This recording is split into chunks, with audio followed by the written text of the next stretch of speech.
No Excuses by Brian Tracy, read by the author.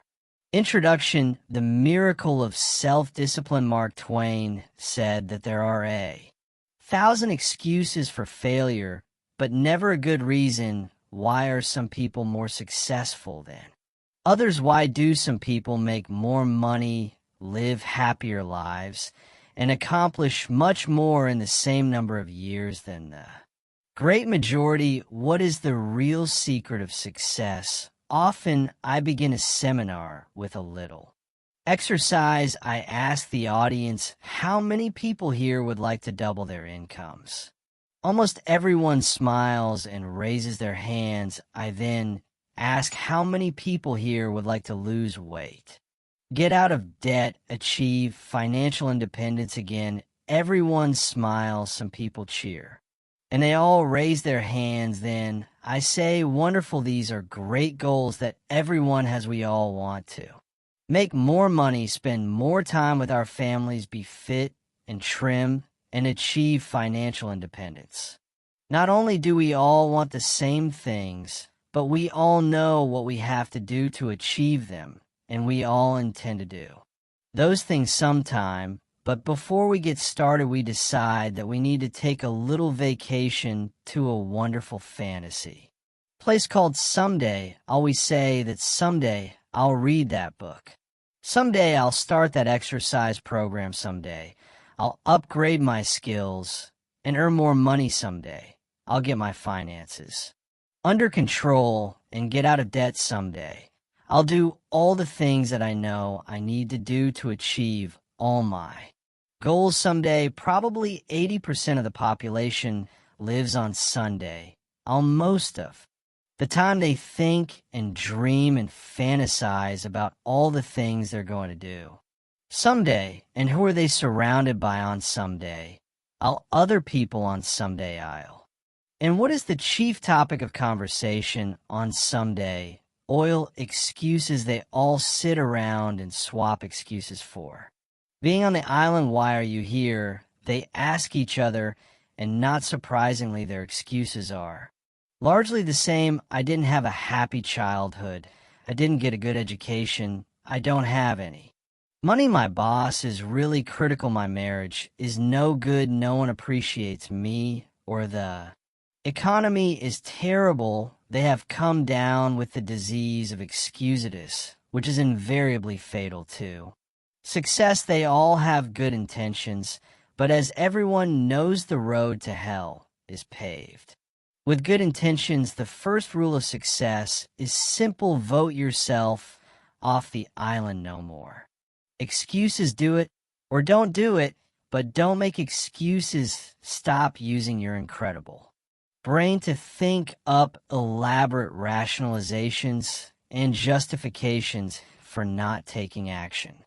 Do something, do anything, get on with it. Repeat to yourself, if it's to be, it's up to me. Losers make excuses, winners make progress. Now, how can you tell if your favorite excuse is valid or not? It's simple. Look around and ask, is there anyone else who has my same excuse who is successful anyway? When you ask this question, if you're honest, you'll have to admit that there are thousands and even millions of people who've had it far worse than you, who have gone on to do wonderful things with their lives, and what thousands and millions of other people have done, you can do as well if you try. It's been said that if people put as much energy into achieving their goals as they spend making up excuses for failure, they would actually surprise themselves. But first, you have to vote yourself off the island.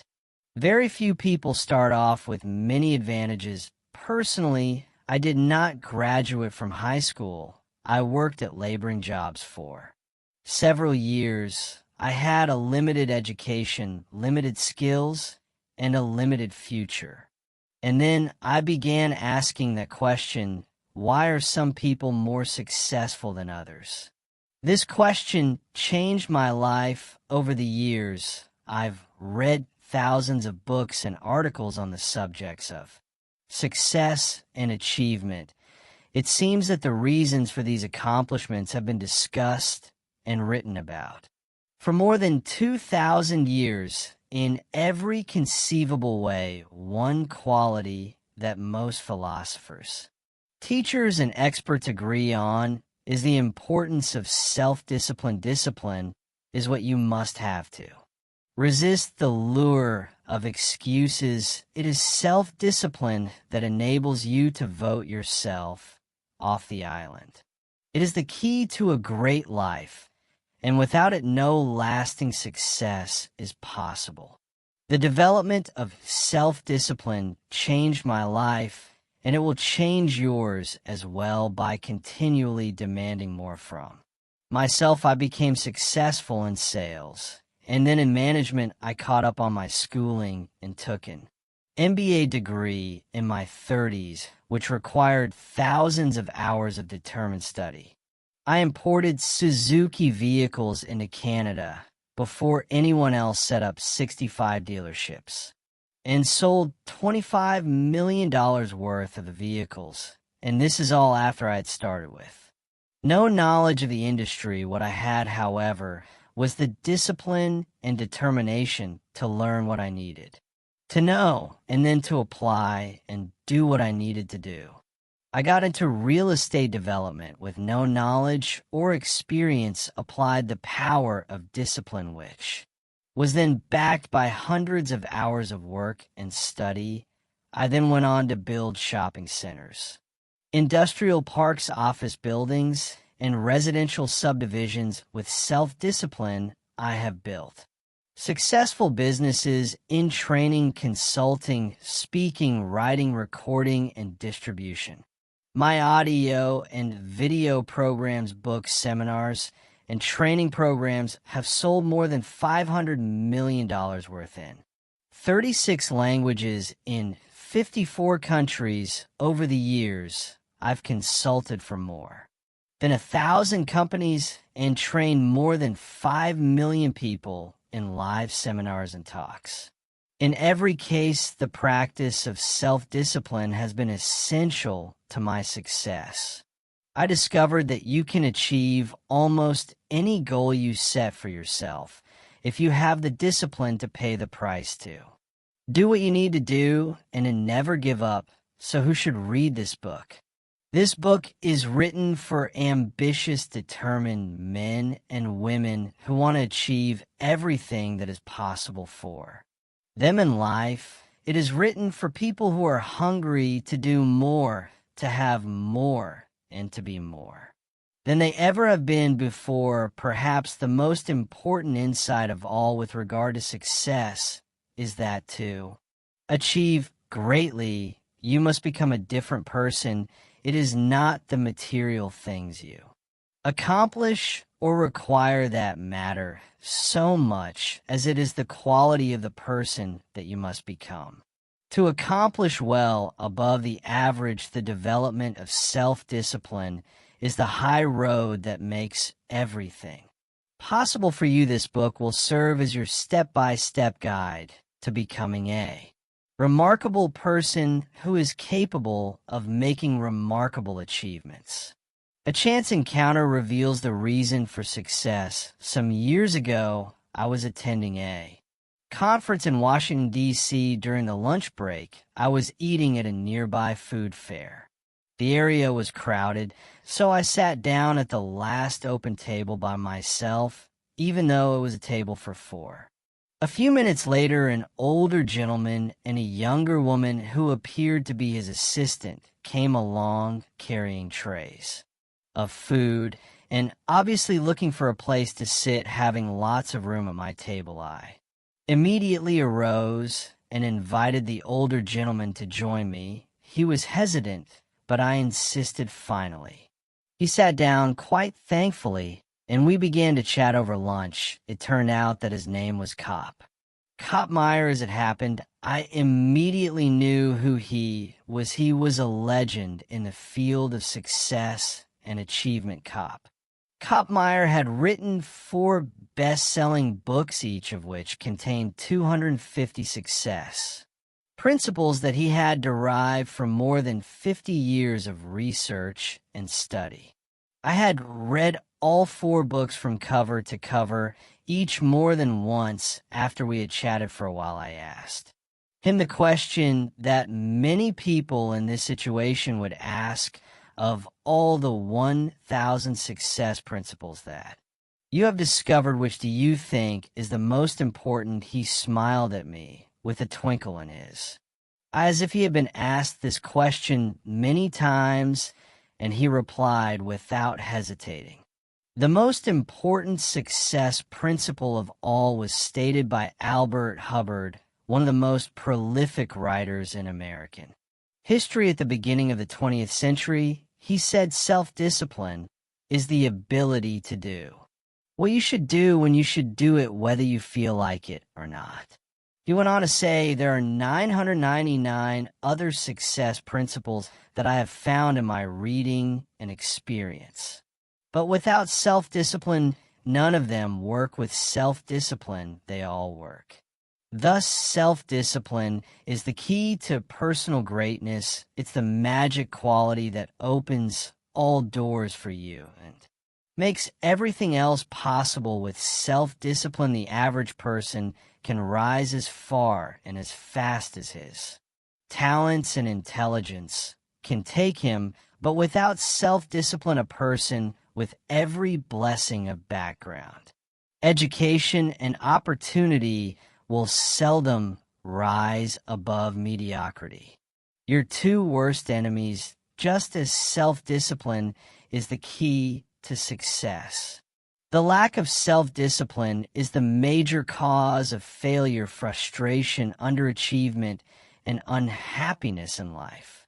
It causes us to make excuses and sell ourselves short, perhaps the 2 biggest enemies of success, happiness, and personal fulfillment are first the path of least resistance, and second, the expediency factor. The path of least resistance is what causes people to take the easy way in almost every situation.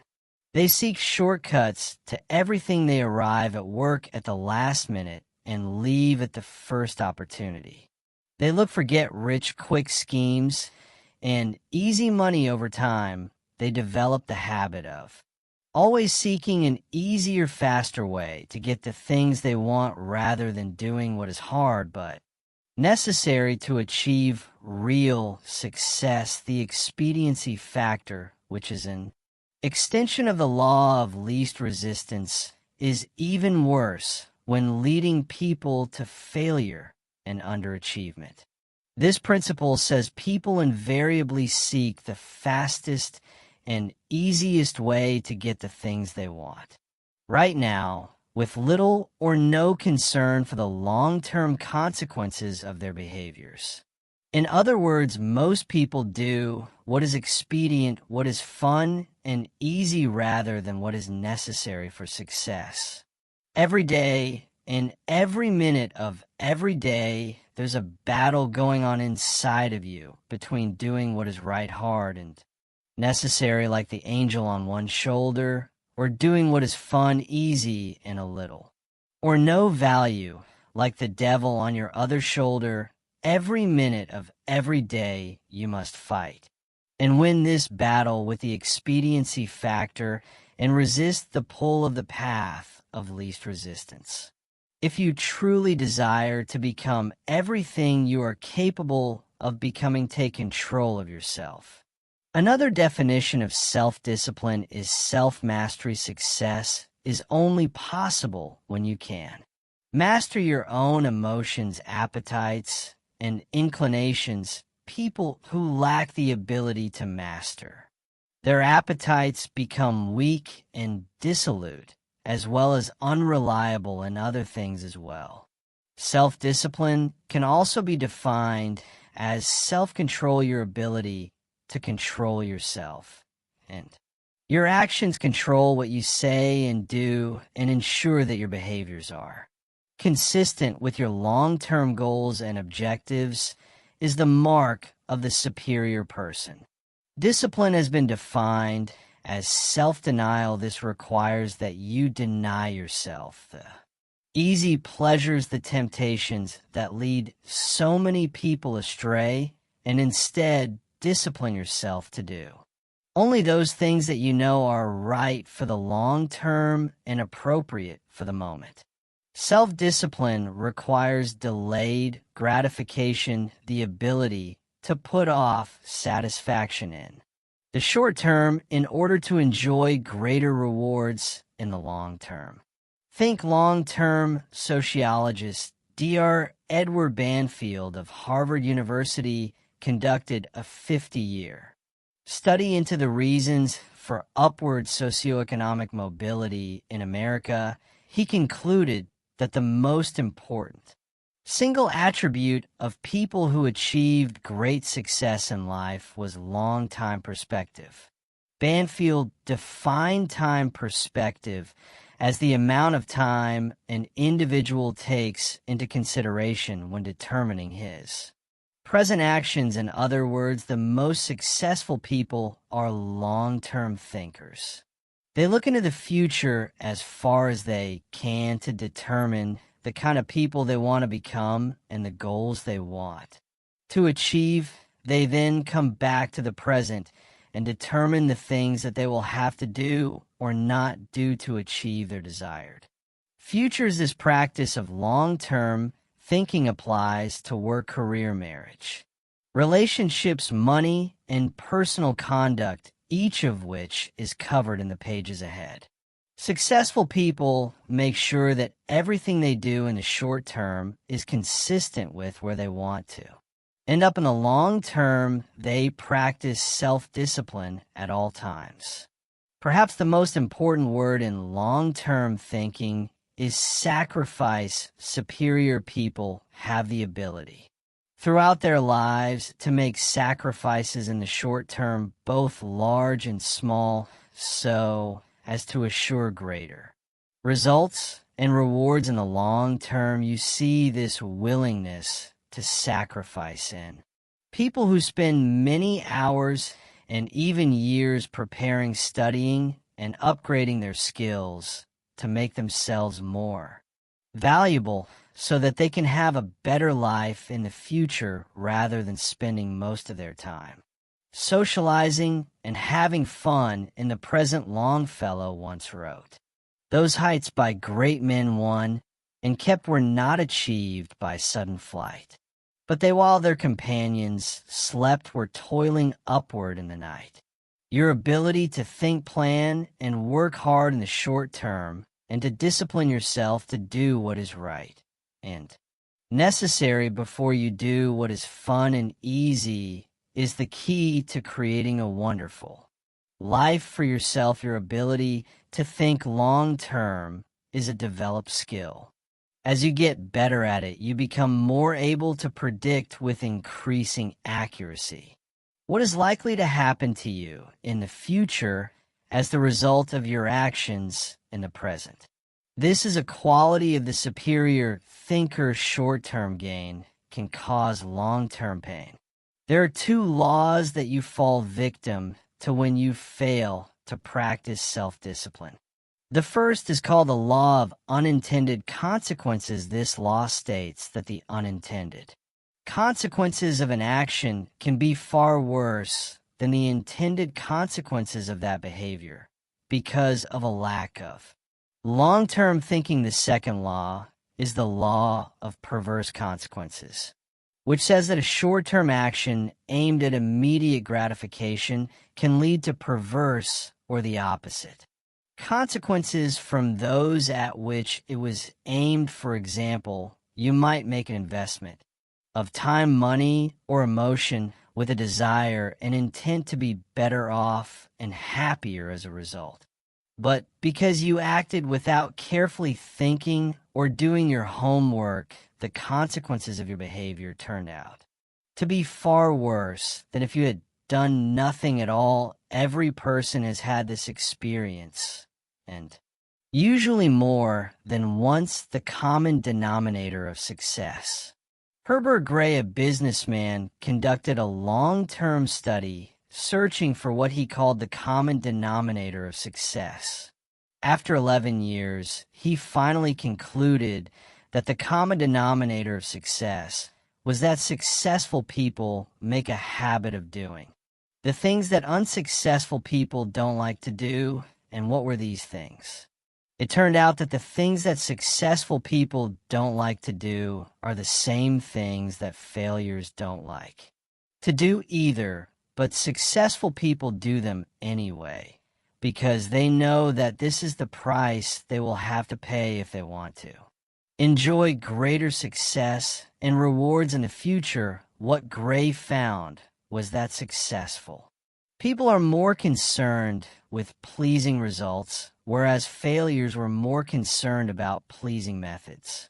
Successful, happy people were more concerned with the positive long-term consequences of their behaviors, whereas unsuccessful people were more concerned with personal enjoyment and immediate gratification.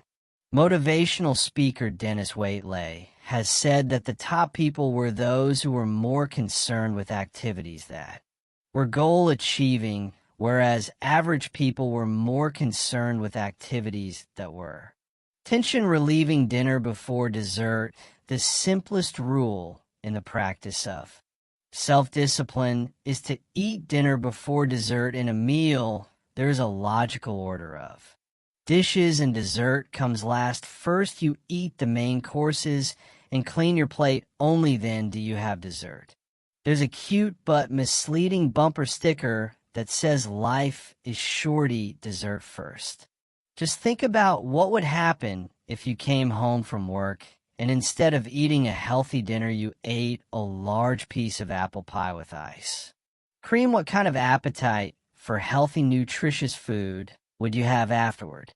With all that sugar in your stomach, how would you feel? Would you feel re-energized and eager to do something productive?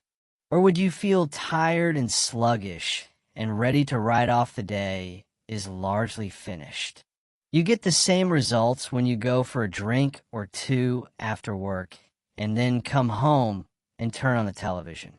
These are simply different forms of dessert that largely eliminate your ability to do anything useful for the rest of the evening. Perhaps the worst part of all is that whatever you do repeatedly soon becomes a habit, and a habit once formed is hard to break. The habit of taking the easy way of doing what is fun and enjoyable or eating dessert before dinner becomes stronger and stronger, and it leads inevitably to personal weakness, underachievement, and failure. The habit of self-discipline, fortunately, you can develop the habit of self-discipline, the regular practice of disciplining yourself to do what you should do when you should do it, whether you feel like it or not, become stronger. And stronger as you practice it, you simply refuse to make excuses. Bad habits are easy to form, but hard to live with. Good habits are hard to form, but easy to live with. And as Good has said, everything is hard before it's easy. It's hard to form the habits of self-discipline, self-mastery, and self-control, but once you've developed them, they become automatic and easy to practice. When the habits of self-discipline are firmly entrenched in your behavior, you start to feel uncomfortable when you're not behaving in a self-disciplined manner. The best news is that all habits are learnable. You can learn any habit you need to learn in order to become the kind of person that you want to become. You can become an excellent person by practicing self-discipline whenever it's called for. Every practice of self-discipline strengthens every other discipline. Unfortunately, every weakness in discipline weakens your other disciplines as well. To develop the habit of self-discipline, you first make a firm decision about how you will behave in a particular area of activity. You then refuse to allow exceptions until the habit of self-discipline in that area is firmly established each time you slip, as you will you. Resolve once again to keep practicing self-discipline until it becomes easier for you to behave in a disciplined way than to behave in an undisciplined way, the payoff for developing high levels of. Self-discipline is extraordinary. There is a direct relationship between self-discipline and self-esteem. The more you practice self-mastery and self-control, the more you like and value yourself. The more you discipline yourself, the greater is your sense of self-respect and personal pride. The more you practice self-discipline, the better is your self-image. You see yourself and think about yourself in a more positive way. You feel happier and more powerful as a person. The development and maintenance of the habit of self-discipline is a lifelong task, an ongoing battle. It never ends. The temptation to follow the path of least resistance and the expediency factor lurk continually in the back of your mind. They are always waiting for an opportunity to pounce, to lead you astray into doing what is fun, easy, and unimportant rather than what is hard, necessary, and life-enhancing. Napoleon Hill concluded his best-selling book of the same name by saying that self-discipline is the master key to riches. Self-discipline is the key to self-esteem, self-respect, and personal pride. The development of self-discipline is your guarantee that you will eventually overcome all your obstacles and create a wonderful life for yourself. The ability to practice self-discipline is the real reason why some people are more successful and happy than others. How this book is written in the pages ahead, I will describe the 21 areas in life in which the practice of self-discipline is vital to fulfilling your full potential and achieving everything that is possible for you. This book is divided into 3 sections for greater ease of use. Part 1 is entitled Self-Discipline and Personal Success. In these 7 chapters, you will learn how to release more and more of your personal potential by practicing self-discipline in every area of your personal life, including setting goals, building character, accepting responsibility, developing courage, and backing everything you do with persistence and determination. In the 7 chapters of Part 2, you will learn how to achieve vastly more than ever before in the areas of business, sales, and personal finance. You learn why and how self-discipline is essential to becoming a leader in your field too, operating a business more profitably, to making more sales, investing more intelligently, and managing your time for maximum results. Finally, in the 7 chapters of Part 3, you will learn how to apply the miracle of self-discipline to your personal life. You will learn how to practice self-discipline in the areas of happiness, health, fitness, marriage, children, friendship, and the attainment of peace of mind. You will learn how to enhance the quality of your life in your relationships in every area. In each chapter 1 will show you how you can incorporate higher levels of self-discipline and self-mastery into everything you do. In the pages ahead, you will learn how to take complete control over your own personal and professional development, and how to become a stronger, happier, more self-confident person in every area of your life that is important to you.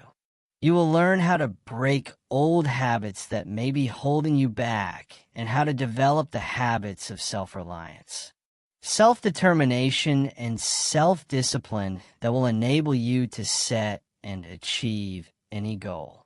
You'll learn how to take complete control over your mind, your emotions, and your future. When you master the power of self-discipline, you will become unstoppable like a force of nature. You will never make excuses for not making progress. You will accomplish more in the next few months and years then most people accomplish in a lifetime. Part 1, self-discipline and personal success. Your success in life depends more on the person you become than on the things you do or acquire, as Aristotle wrote, the ultimate end of. Life is the development of character. In these chapters, you will learn how to develop and use discipline in order to become an excellent person. You'll learn how to develop greater self-esteem, self-respect, and personal pride. You will learn the essential disciplines required for personal greatness and how to build them into your own character and personality. Chapter 1, Self-Discipline and Success, Plato wrote. The first and best victory is to conquer self. Why do some people accomplish so much more in their personal and professional lives than others? This question has occupied some of the very best minds throughout human history more than 200-300 years ago. Aristotle wrote that the ultimate aim of human life is to be happy. He said that the great question that each of us must answer is, how shall we live in order to be happy? Your ability to ask and answer that question correctly for yourself, and then to follow where your answer leads you, will largely determine whether you achieve your own happiness and how soon.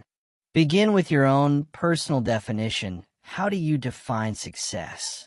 If you could wave a magic wand and make your life perfect in every way, what would it look like? Describe your ideal life. If your business work and career were ideal in every way, what would they look like? What would you be doing? What sort of company would you work for? What position would you have? How much money would you earn? What kind of people would you work with? And especially, what would you need to do more or less of to create your perfect career? If your family life were perfect in every way, what would it look like? Where would you live and how would you be living? What kind of lifestyle would you have? What sort of things would you want to have and do with the members of your family if you had no limitations in you? Could wave a magic wand, in what ways would you change your family life today?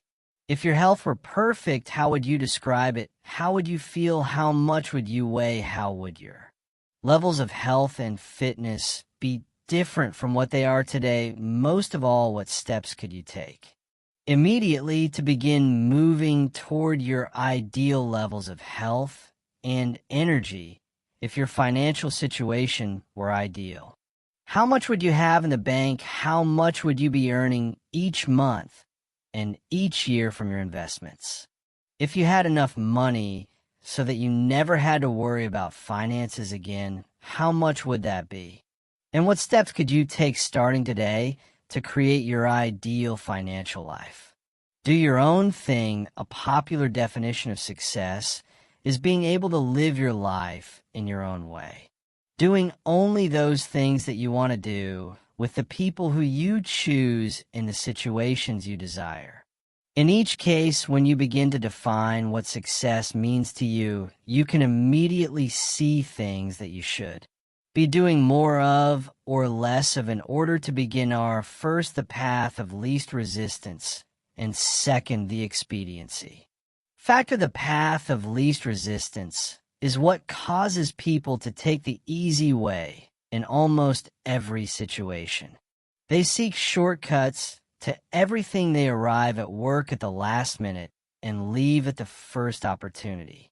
They look for get-rich quick schemes and easy money. Over time, they develop the habit of always seeking an easier, faster way to get the things they want rather than doing what is hard but necessary to achieve real success. The expediency factor, which is an extension of the law of least resistance, is even worse when leading people to failure and underachievement.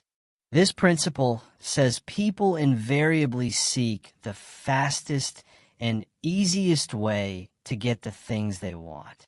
Right now, with little or no concern for the long-term consequences of their behaviors.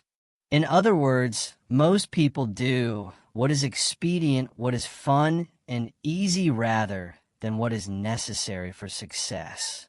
Every day, and every minute of every day, there's a battle going on inside of you between doing what is right hard and necessary like the angel on one shoulder, or doing what is fun easy and a little, or no value like the devil on your other shoulder.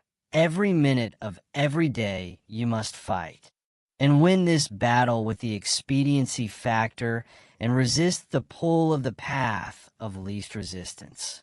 If you truly desire to become everything you are capable of becoming, take control of yourself.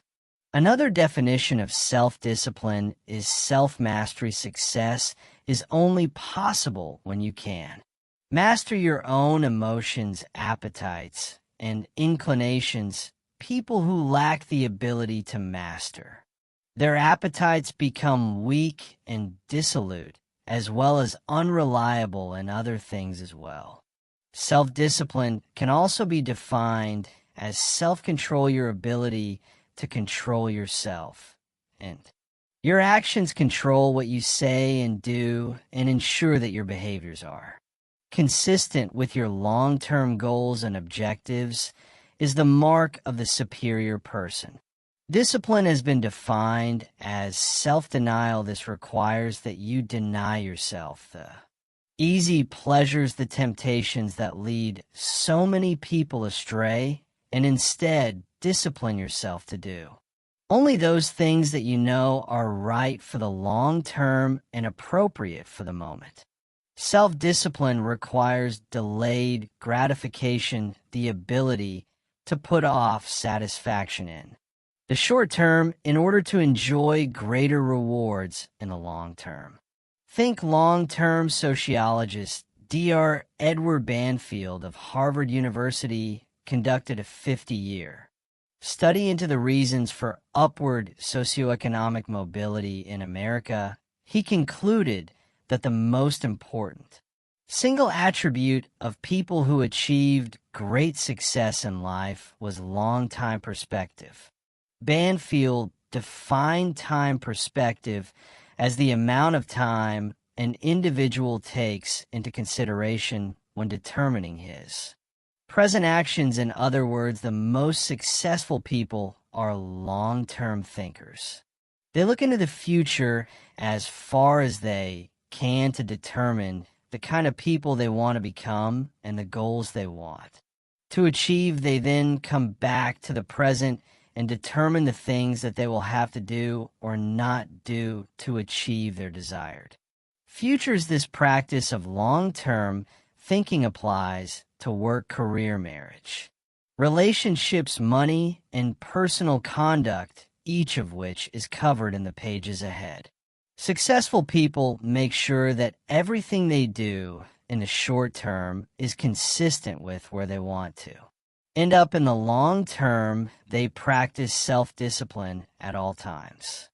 Perhaps the most important word in long-term thinking is sacrifice. Superior people have the ability throughout their lives to make sacrifices in the short term, both large and small, so as to assure greater results and rewards in the long term. You see this willingness to sacrifice in people who spend many hours and even years preparing, studying, and upgrading their skills to make themselves more valuable so that they can have a better life in the future rather than spending most of their time socializing and having fun in the present. Longfellow once wrote, "Those heights by great men won and kept were not achieved by sudden flight, but they while their companions slept were toiling upward in the night."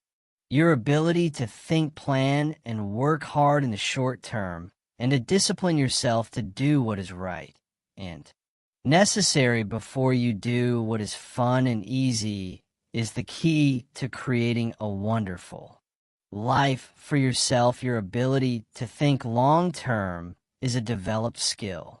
As you get better at it, you become more able to predict with increasing accuracy what is likely to happen to you in the future as the result of your actions in the present. This is a quality of the superior thinker. Short-term gain can cause long-term pain. There are two laws that you fall victim to when you fail to practice self-discipline. The first is called the law of unintended consequences. This law states that the unintended consequences of an action can be far worse than the intended consequences of that behavior because of a lack of long-term thinking. The second law is the law of perverse consequences, which says that a short-term action aimed at immediate gratification can lead to perverse, or the opposite, consequences from those at which it was aimed. For example, you might make an investment of time, money, or emotion with a desire and intent to be better off and happier as a result. But because you acted without carefully thinking or doing your homework, the consequences of your behavior turned out to be far worse than if you had done nothing at all. Every person has had this experience, and usually more than once. The common denominator of success. Herbert Gray, a businessman, conducted a long-term study searching for what he called the common denominator of success. After 11 years, he finally concluded that the common denominator of success was that successful people make a habit of doing the things that unsuccessful people don't like to do. And what were these things? It turned out that the things that successful people don't like to do are the same things that failures don't like to do either, but successful people do them anyway because they know that this is the price they will have to pay if they want to enjoy greater success and rewards in the future. What Gray found was that successful people are more concerned with pleasing results, whereas failures were more concerned about pleasing methods. Successful, happy people were more concerned with the positive long-term consequences of their behaviors, whereas unsuccessful people were more concerned with personal enjoyment and immediate gratification. Motivational speaker Dennis Waitley has said that the top people were those who were more concerned with activities that were goal-achieving, whereas average people were more concerned with activities that were tension-relieving. Dinner before dessert. The simplest rule in the practice of self-discipline is to eat dinner before dessert. In a meal, there's a logical order of dishes, and dessert comes last. First, you eat the main courses and clean your plate. Only then do you have dessert. There's a cute but misleading bumper sticker that says life is short, eat dessert first. Just think about what would happen if you came home from work and instead of eating a healthy dinner, you ate a large piece of apple pie with ice cream. What kind of appetite for healthy, nutritious food would you have afterward? With all that sugar in your stomach, how would you feel? Would you feel re-energized and eager to do something productive? Or would you feel tired and sluggish and ready to write off the day is largely finished? You get the same results when you go for a drink or two after work and then come home and turn on the television. These are simply different forms of dessert that largely eliminate your ability to do anything useful for the rest of the evening. Perhaps the worst part of all is that whatever you do repeatedly soon becomes a habit, and a habit once formed is hard to break. The habit of taking the easy way, of doing what is fun and enjoyable, or eating dessert before dinner becomes stronger and stronger.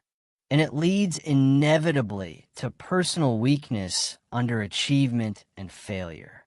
The habit of self-discipline, fortunately, you can develop the habit of self-discipline, the regular practice of disciplining yourself to do what you should do when you should do it, whether you feel like it or not, become stronger.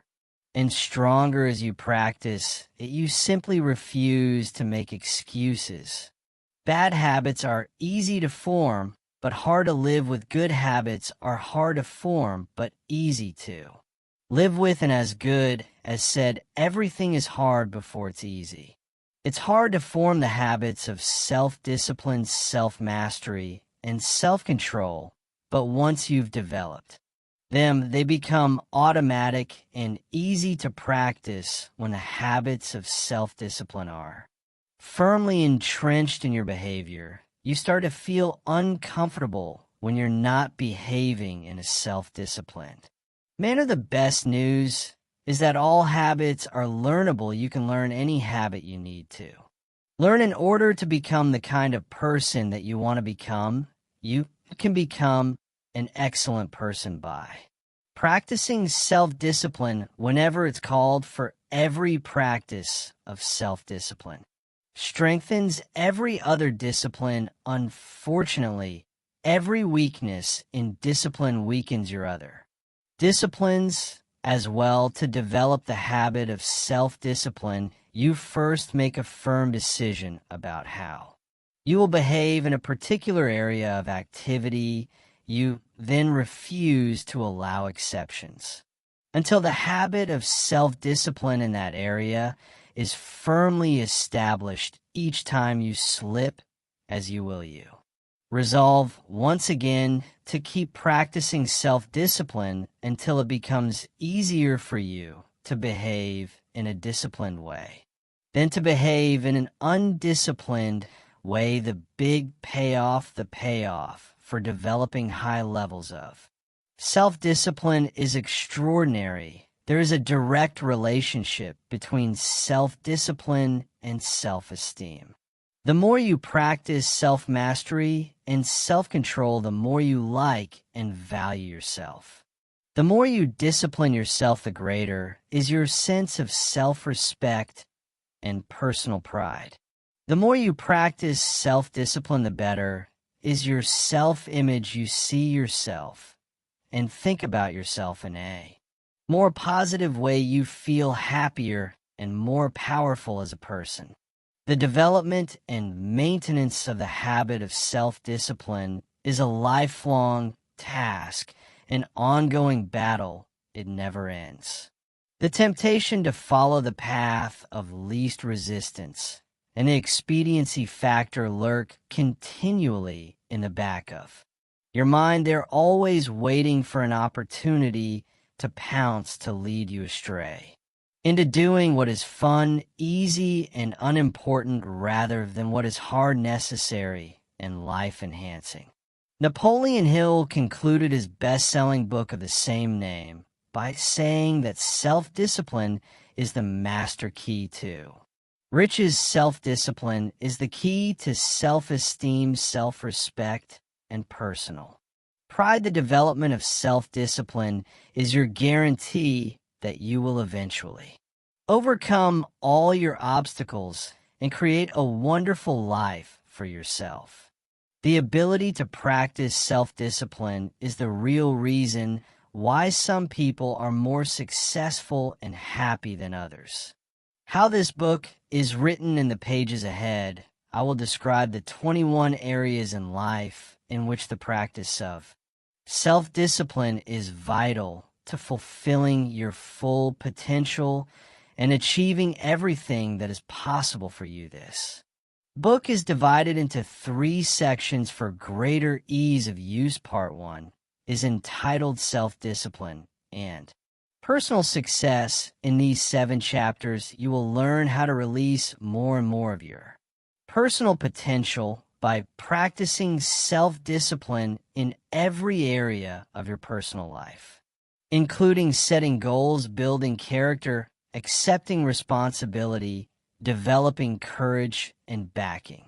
Everything you do with persistence and determination in the 7 chapters of Part 2U will learn how to achieve vastly more than ever before in the areas of business sales and personal finance. You learn why and how self-discipline is essential to becoming a leader in your field too. Operating a business more profitably to making more sales, investing more intelligently, and managing your time for maximum results. Finally, in the 7 chapters apart. 3, you will learn how to apply the miracle of self-discipline to your personal life. You will learn how to practice self-discipline in the areas of happiness, health, fitness, marriage, children, friendship, and the attainment of peace of mind. You will learn how to enhance the quality of your life in your relationships in every area. In each chapter 1 will show you how you can incorporate higher levels of self-discipline and self-mastery into everything you do. In the pages ahead, you will learn how to take complete control over your own personal and professional development, and how to become a stronger, happier, more self-confident person in every area of your life that is important to you. You will learn how to break old habits that may be holding you back and how to develop the habits of self-reliance, self-determination, and self-discipline that will enable you to set and achieve any goal. You'll learn how to take complete control over your mind, your emotions, and your future. When you master the power of self-discipline, you will become unstoppable like a force of nature. You will never make excuses for not making progress. You will accomplish more in the next few months and years than most people accomplish in a lifetime. Part 1, self-discipline and personal success. Your success in life depends more on the person you become than on the things you do or acquire. As Aristotle wrote, the ultimate end of life is the development of character. In these chapters, you will learn how to develop and use discipline in order to become an excellent person. You'll learn how to develop greater self-esteem, self-respect, and personal pride. You will learn the essential disciplines required for personal greatness and how to build them into your own character and personality.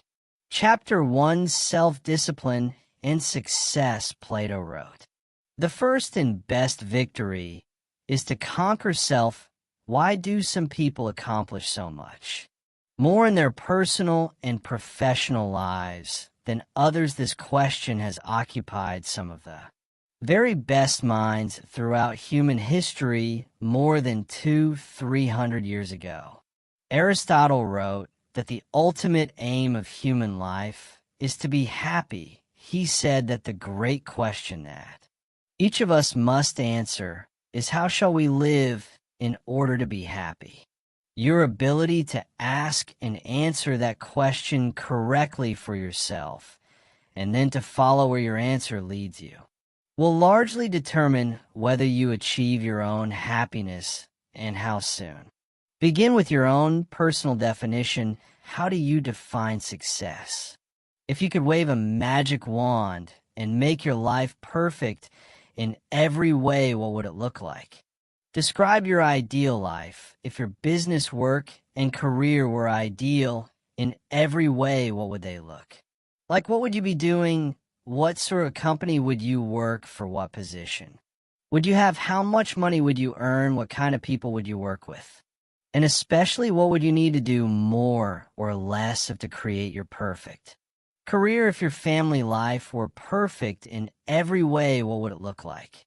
Where would you live and how would you be living? What kind of a lifestyle would you have? What sort of things would you want to have to do with the members of your family if you had no limitations and you could wave a magic wand? In what ways would you change your family life today? If your health were perfect, how would you describe it? How would you feel? How much would you weigh? How would your levels of health and fitness be different from what they are today? Most of all, what steps could you take immediately to begin moving toward your ideal levels of health and energy if your financial situation were ideal? How much would you have in the bank? How much would you be earning each month and each year from your investments? If you had enough money so that you never had to worry about finances again, how much would that be? And what steps could you take starting today to create your ideal financial life?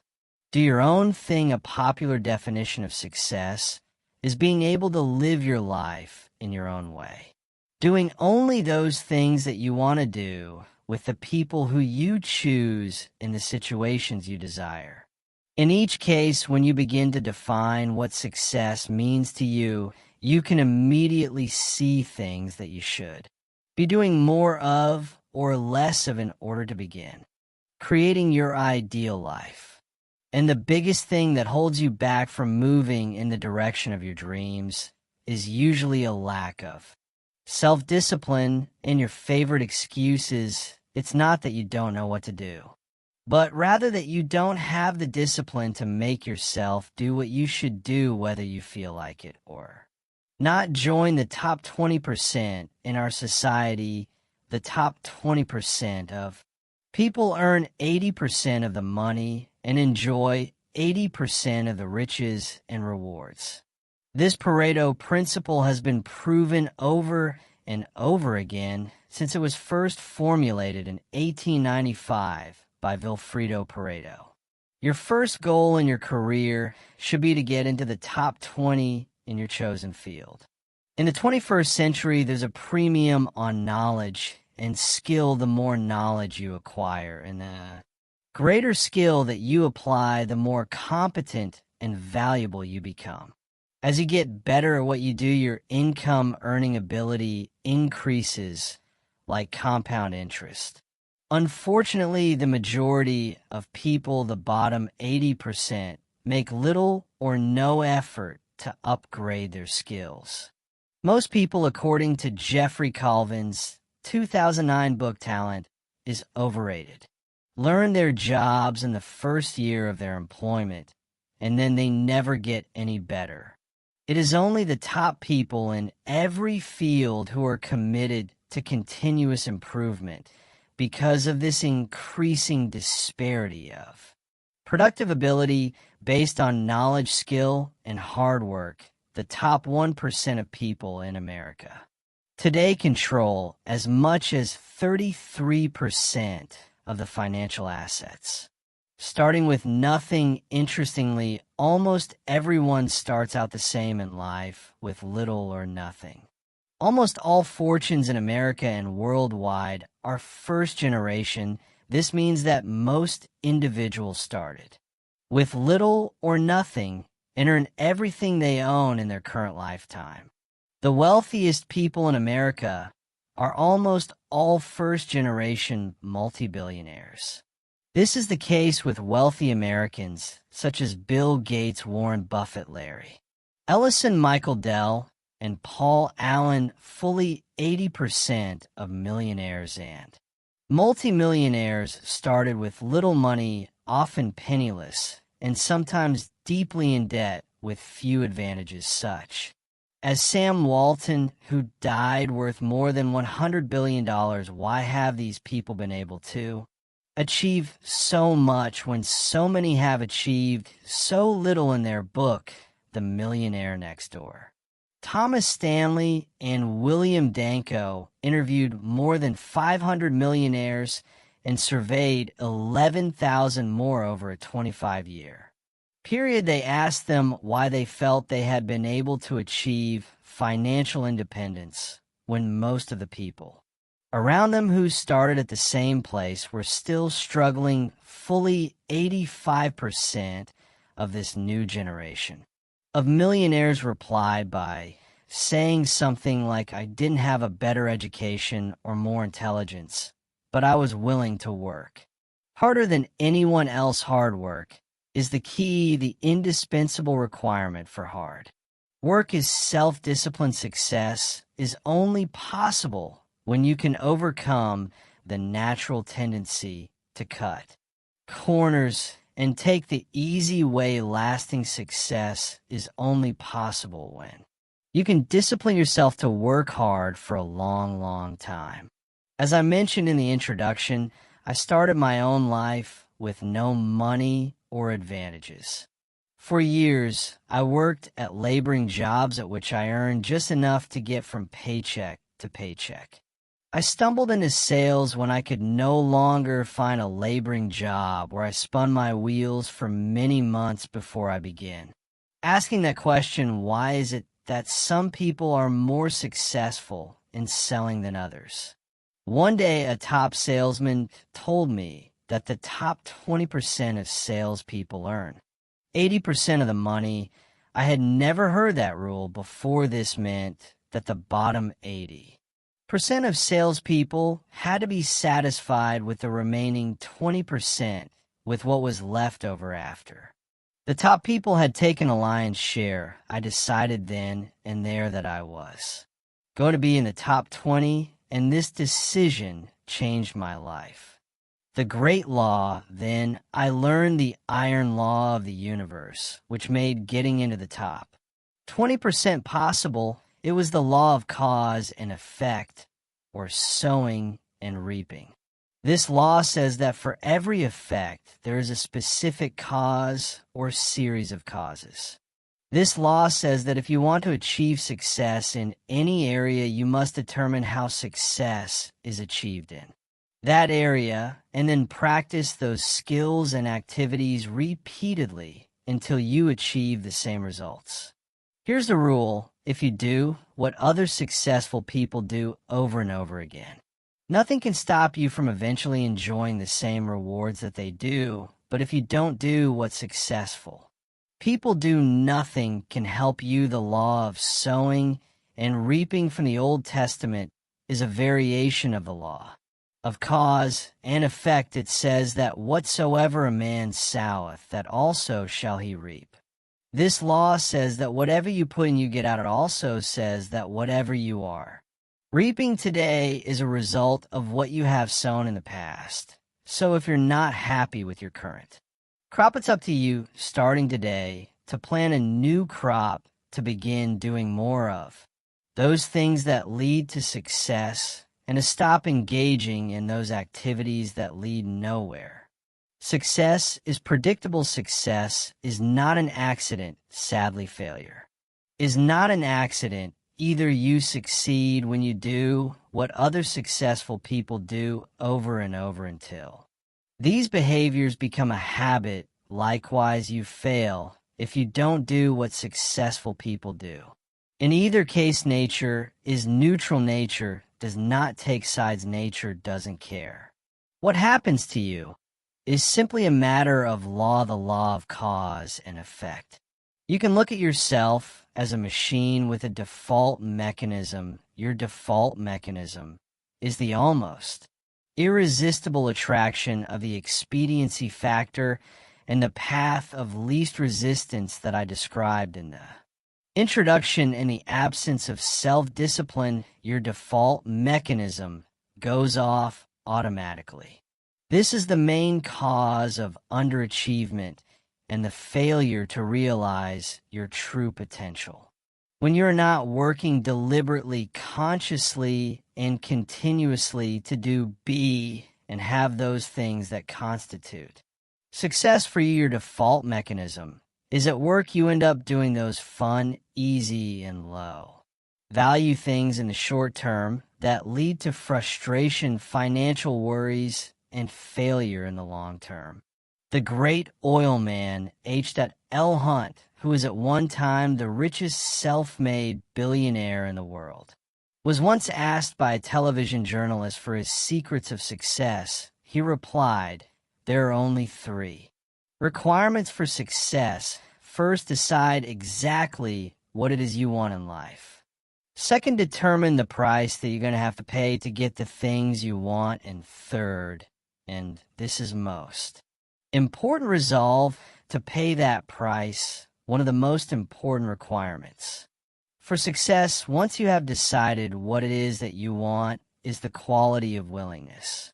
Successful people are willing to pay the price whatever it is, and for as long as it takes until they achieve the results they desire. Everyone wants to be successful. Everyone wants to be healthy, happy, thin, and rich, but most people are not willing to pay the price. Occasionally, they may be willing to pay part of the price, but they're not willing to pay the whole price. They always hold back. They always have some excuse or rationalization for not disciplining themselves to do everything that they need to do to achieve their goals. Pay the price. How can you tell when you have paid the full price of success? It's simple. Look around you there, as you can always tell how much of the price of success you have paid by looking at your current lifestyle and your bank account.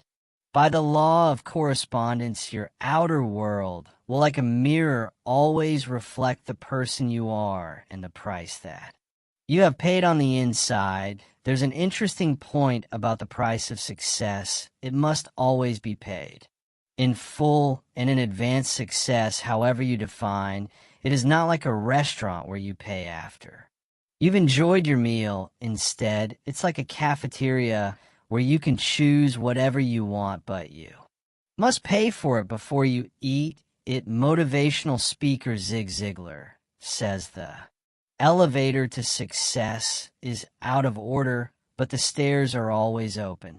Learn from the experts. Kopmeyer, who I mentioned in the introduction, also told me that the second most important success principle after self-discipline is that you must learn from the experts.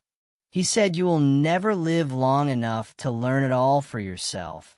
If you want to be successful, your first job is to learn what you need to learn in order to achieve the success you desire. Learn from the experts, read their books, listen to their audio programs, attend their seminars, write to them, or approach them directly and ask for advice. Sometimes one idea is all you need to change the direction of your life. Let me give you an example of what I mean. Some years ago, I was referred by a friend to an excellent dentist. I learned later that he had a superb reputation. He was called the dentist. He was the dentist that the other dentist went to when they needed excellent dental work. He told me that he attended every major dental conference that he could. When he was there, he attended every session, listening to dentists from all over the country and all over the world discuss the latest breakthroughs in dental technology. 1 week, at great sacrifice and time and money, he attended an international dental conference in Hong Kong. At that conference, he sat in on a session given by a Japanese dentist who discovered a new technology in cosmetic surgery that improved the appearance of teeth and enabled people to look handsome or beautiful indefinitely. He returned to San Diego and immediately began using the new technique in his practice. Soon he became excellent in this area and developed a national reputation. Within a couple of years, people were coming to him from all over southwestern United States for this treatment. Because he had developed this expertise, he could raise his fees again and again. Eventually, he had made so much money that he was able to retire at the age of 55.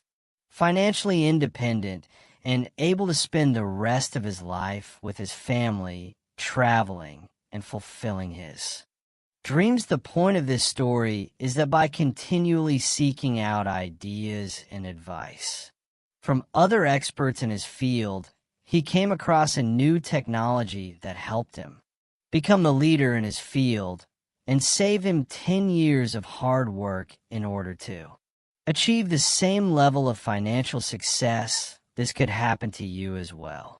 but only if you become a lifelong student of your craft. Mental and physical fitness need to be. Ongoing achieving success is like achieving physical fitness. It is like bathing, brushing your teeth, and eating. It is something that you need to do continuously every day. Once you begin, you never stop until your life and career are over and you've achieved all the success you desire. Not long ago, I was giving a seminar in Seattle. Just before the break, I encouraged people to buy and listen to my audio. Programs on sales, time management, and personal success.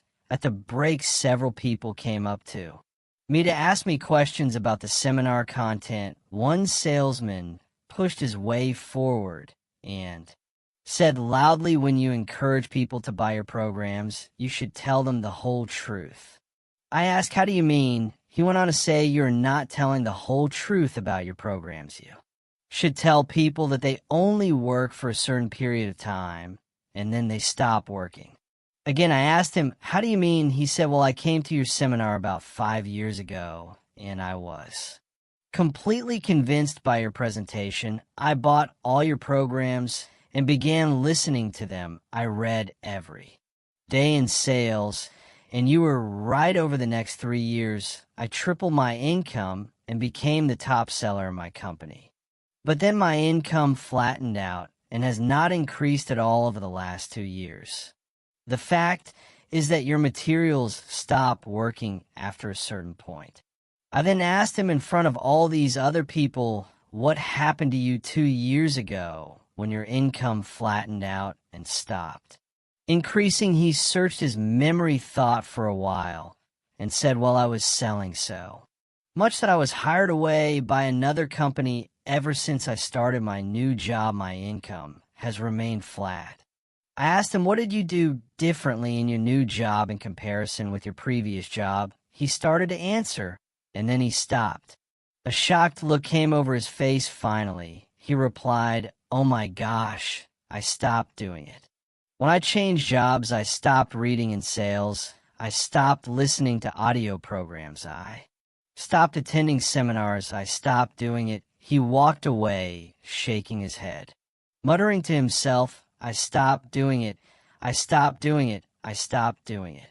Becoming an expert in your field, continually upgrading your skills, which I will talk about in Chapter 5, is like physical fitness. If you stop exercising for any period of time, you don't maintain your fitness at the same level. You begin to decline your body and your muscles become softer and weaker. You lose your strength, flexibility, and stamina. In order to maintain them, you must keep working at them every day, every week, and every month. Become all you can be. There's an even more important reason for you to practice the self-discipline that leads onward and upward to the great successes that are possible for you. The practice of self-discipline enables you to change your character to become a stronger and better person. The exercise of self-discipline has a powerful effect on your mind and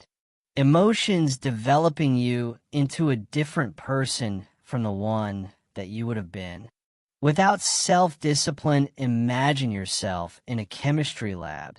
You mix a series of chemicals in a petri dish and put it over a Bunsen burner. The Bunsen burner heats the chemicals to the point at which they crystallize and become hardened. But once you crystallize these chemicals using intense heat, they cannot be transformed back into liquid form. In the same way, your personality begins like a liquid, soft, fluid, and formless. But as you apply the heat of self-discipline, as you exert yourself to do what is hard and necessary rather than what is fun and easy, your personality crystallizes and hardens at a higher level as well. The greatest benefit you enjoy from exerting self-discipline in the pursuit of your goals is that you become a different person. You become stronger and more resolute you develop, greater self-control and determination you actually shape and strengthen your personality and transform yourself into. A better person. The rule is that to become someone that you have never been before, you must do something that you have never done before. This means that to develop a superior character, you must exert ever higher levels of self-discipline and self-mastery on yourself. You must do the things that average people don't like to do. Another success principle is that to achieve something that you've never achieved before, you must learn and practice qualities and skills that you've never had before. By practicing self-discipline, you become a new person. You become better, stronger, and more clearly defined. You develop higher levels of self-esteem, self-respect, and personal pride. You move yourself up the ladder of human evolution and become a person of higher character and resolve. Success is its own reward. The wonderful thing about the achievement of success is that every step in that direction is rewarding in itself. Each step you take toward becoming a better person and accomplishing more than you ever have before makes you feel happier, more confident, and more fulfilled. You've heard it said that nothing succeeds like success. What this means is that the greatest reward of success is not the money you make, but rather the excellent person you become in the process of striving towards success and exerting self-discipline. Every time it's required. In the next chapter 1, we'll explain to you how you can become the truly excellent person you are capable of becoming. Now, here are some action exercises. Take out a pen right now and write down your answers to the questions below. 1. If your work life and career were ideal, what would they look like? What one discipline could you develop would help you to achieve it? 2. If your family life were ideal, what would it look like, and what one discipline would help you the very most to make a reality? 3. If your health were perfect in every way, what discipline would you have that would make that possible? 4. If your financial situation were ideal today, what one discipline would you have that would help you the most? 5. Why aren't you already as successful as you would like to be, and what one discipline would help you the most to achieve all your goals? 6. What one skill could you develop that would help you to realize more of your goals? And 7. If you could wave a magic wand and be completely disciplined in any one area, which one discipline would have the greatest positive impact on your life? Chapter 2, Self-Discipline and Character. Henry Ward Beecher wrote, "Hold yourself responsible for a higher standard than anyone else expects of you. Never excuse yourself, never pity yourself. Be a hard master to yourself, and be lenient to everyone else. The development of character is the great business of life. Your ability to develop a reputation as a person of character and honor is the highest achievement of both social and business life." Ralph Waldo Emerson wrote, "What you do speaks so loudly that I cannot hear a word you say. The person you are today, your innermost character, is the sum total of all your choices and decisions in life up to this date. Each time you have chosen rightly and acted consistently with the very best that you know, you have strengthened your character and become a better person. The reverse is also true. Each time you have compromised, taken the easy way, or behaved in a manner inconsistent with what you knew to be right, you have weakened your character and softened your personality, the great virtues. There are a series of virtues or values that are usually possessed by a person of character. These are courage, compassion, generosity, temperance, persistence, and friendliness. Among others, we'll talk about some of these in part 3 of this book. Coming before all these values, however, is the most important one of all when determining the depth and strength of your character.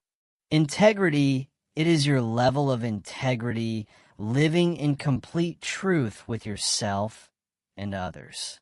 That demonstrates more than anything else the quality of your character. In a way, integrity is actually the value that guarantees all the other values. When your level of integrity is higher, you are more honest with yourself and more likely to live consistently with all the other values that you admire. And respect, however, it takes tremendous self-discipline to become a person of character.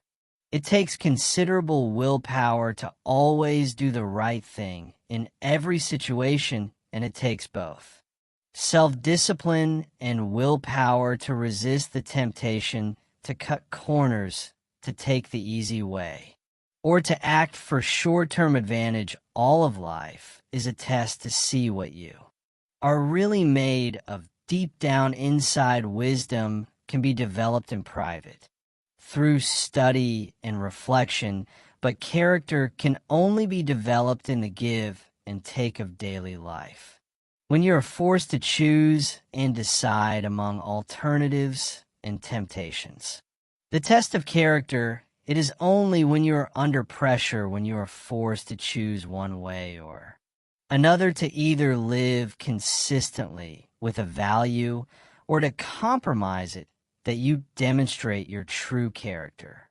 Emerson also said, guard your integrity as a sacred thing. Nothing at last is sacred except the integrity of your own mind. You are a choosing organism. You are constantly making choices one way or the other. Every choice you make is a statement about your true values and priorities. At each moment, you choose what is more important or of higher value to you over what is less important or of lesser value. The only bulwark against temptation, the path of least resistance, and the expediency factor is character. The only way you could develop your full character is by exerting your willpower in every situation when you are tempted to do what is easy and expedient rather than what is correct and necessary. The big payoff, the payoff for becoming a person of character, for exercising your willpower and self-discipline to live consistently with the very best that you know, is tremendous. When you choose the higher value over the lower, the more difficult over the easy, the right over the wrong, you feel good about yourself. Your self-esteem increases. You like and respect yourself more. You have a greater sense of personal pride in addition to feeling excellent about yourself. When you behave with character, you also earn the respect and esteem of all the people around you. They will look up to you and admire you. Doors will be open for you. People will help you. You'll be paid more, promoted faster, and given even greater responsibilities as you become a person of honor, and character opportunities will appear all around you. On the other hand, you can have all the intelligence, talent, and ability in the world, but if people do not trust you, you will never get ahead. People will not hire you, and if they do, they will de-hire you as soon as possible. Financial institutions will not lend you money because birds of a feather flock together. The only associates, never friends, you will ever have will be other people of questionable character. Furthermore, since the people you associate with have a major effect on your attitude and personality, you make or break your entire life with the quality of your character or the lack thereof. The development of character, Aristotle wrote, all advancement in society begins with the development of the character of the young. This means that advancement in your life begins with the learning and practice of Values: you learn values in one or all of three ways. Instruction, study, and practice. Let's look at each of these more closely. Teach your children values. One of the chief roles of parenting is to teach children values. This requires patient instruction and explaining values to them over and over again as they are growing up. Once is never enough. The value and the importance of living by that value must be explained. Parents must not only give illustrations, but also contrast the adherence to a value, especially that of telling the truth, with its opposite, that of lying or telling half-truth. Children are very susceptible to the lessons they receive from the important people in their lives. As they are growing up, they accept what you say as their parent. As a fact, as absolute truth, they absorb what you say like a sponge. You write your description of values on their souls, which are like wet clay, so that what you write becomes a permanent part of the way they see the world and relate to life. More than anything else, as we'll see in Chapter 19, you demonstrate your values in your behavior. Your children watch you and strive to emulate the values that you not only teach and preach, but also practice. And they're always watching. The Rockefeller family children were famous for being taught financial values at an early age, even though their father was one of the richest men in America. The children were given tasks and chores to perform before they received their allowances. They were then instructed on how to spend their allowances, how to save, how much to give to charity, and how much to invest. As a result, they grew up to become successful businessmen and statesmen. Unlike children who had grown up in wealthy homes, who were seldom disciplined in money matters. Study the values you admire. You learn values by studying them closely. The law of concentration says that whatever you dwell upon grows and increases in your life. What this means is that when you study and read stories about men and women who demonstrated the kind of values that you admire and respect, and then think about those stories and that behavior, those values sink ever deeper into your mind. Once these values are programmed into your subconscious, they create a propensity within you to behave consistently with those values when the situation requires them. For example, in military training, soldiers are continually told stories of courage, obedience, discipline, and the importance of supporting their fellow soldiers. The more they hear these stories, discuss them, and think about them, the more likely they are to behave consistently with these values when they're under the pressure of actual combat. The core value or virtue of character is truth. Whenever you tell the truth, however inconvenient it may be, at the time you feel better about yourself and you earn the respect of the people around you. And the highest accolades you can pay another person is to say that he or she always tells the truth. Emulate the people you most admire. Much of your character is determined by the people you most admire, both living and dead. Who are they? Looking over your life and history, make a list of the people whom you most admire, and next to their names, write out the virtues or values that they most represent to you. If you could spend an afternoon with anyone living or dead, what one person would you choose? Why would you choose that person? What would you talk about during your afternoon together? What questions would you ask? And what would you want to learn? Consider this as well. Why would that person want to spend an afternoon with you? What are the virtues and values that you have developed that make you a valuable and interesting person? What makes you special? Practice the values you respect. You develop values by practicing them whenever they are called for. As the Roman Stoic philosopher Epictetus, said circumstances do not make the man, they merely reveal him to himself. When a problem occurs, people tend to react automatically based on the highest values that they have developed up to. That moment we develop values by repetition, by behaving consistently with a particular value over and over again until it becomes a habit and locks in so that we come to practice. It automatically men and women with highly developed characters behave in a manner consistent with their highest values, and they do so without thought or hesitation. There's no question in their minds about whether or not they're doing the right thing, the structure of personality. The psychology of character involves the three parts of your personality: your self-ideal, your self-image, and your self-esteem. Your self-ideal is that part of your mind composed of your values, virtues, ideals, goals, aspirations, and your idea of the very best person that you could possibly be. In other words, your self-ideal is composed of those values that you most admire in others and most aspire to possess in yourself, the most important part of yourself.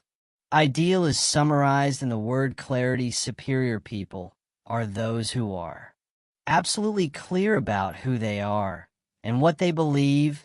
They have complete clarity about the values they believe in and what they stand for. They are not confused or indecisive. They are firm and resolute when it comes to any decision in which a value is involved.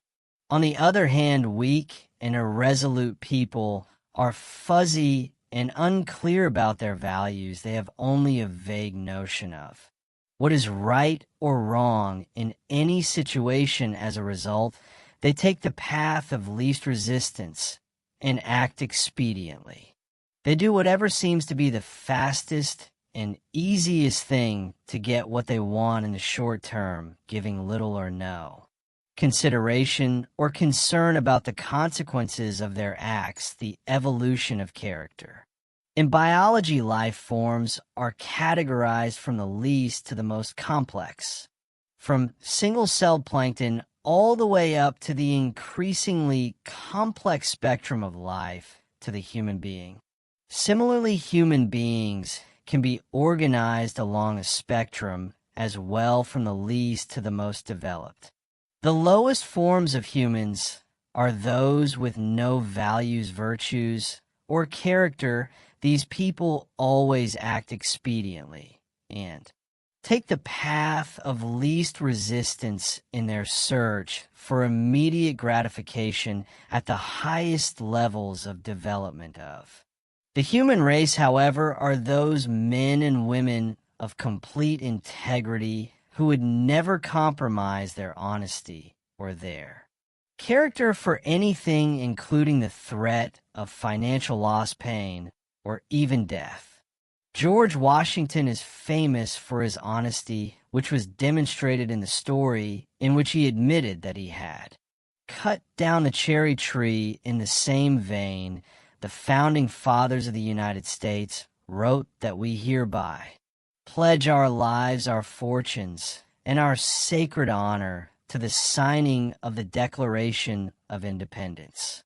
In his book, Trust, the Social Virtues, and the Creation of Prosperity, philosopher Francis Fukuyama observed that societies worldwide can be divided into two kinds: high trust and low trust. He also argues that the highest trust societies, those in which integrity is most admired, encouraged, and respected, are also the most law-abiding, free, and prosperous. At the other end of the societal spectrum, however, are those societies characterized by tyranny, thievery, dishonesty, and corruption. Each of these are without exception both undemocratic and poor. Trust is the key. Trust is the lubricant of human relationships. Where there is high trust among and between people, economic activity flourishes, and there are opportunities for all. On the other hand, where there is low trust, economic resources are squandered. In an attempt to protect against thievery and corruption, or those resources are not available at all. In the United States, we have the Constitution and Bill of Rights. These documents lay out the rules by which Americans agree to live. They create the structure of our government and guarantee our rights. But they assume that our elected representatives will be men and women of honor, committed to protecting and defending those rights. They attempt to assure that only men and women of character can thrive and prosper over the long term in our economic, political, and social system. They aim to assure that in most cases, only men and women of character can rise to high positions in society, although our system is not perfect, and people of questionable character occasionally rise to positions of prominence. It is seldom for very long. The basic demand of Americans for honesty and integrity eventually leads to the exposure and censure of dishonest people. The demand for men and women of character continues unabated.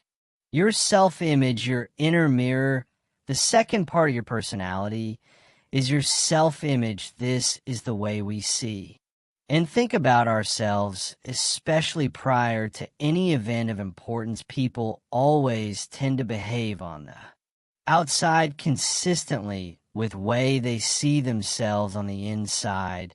This is often called our inner mirror, into which we appear before we engage in any behavior. When you see yourself as calm, positive, truthful, and possessed of high character, you behave with greater strength and personal power.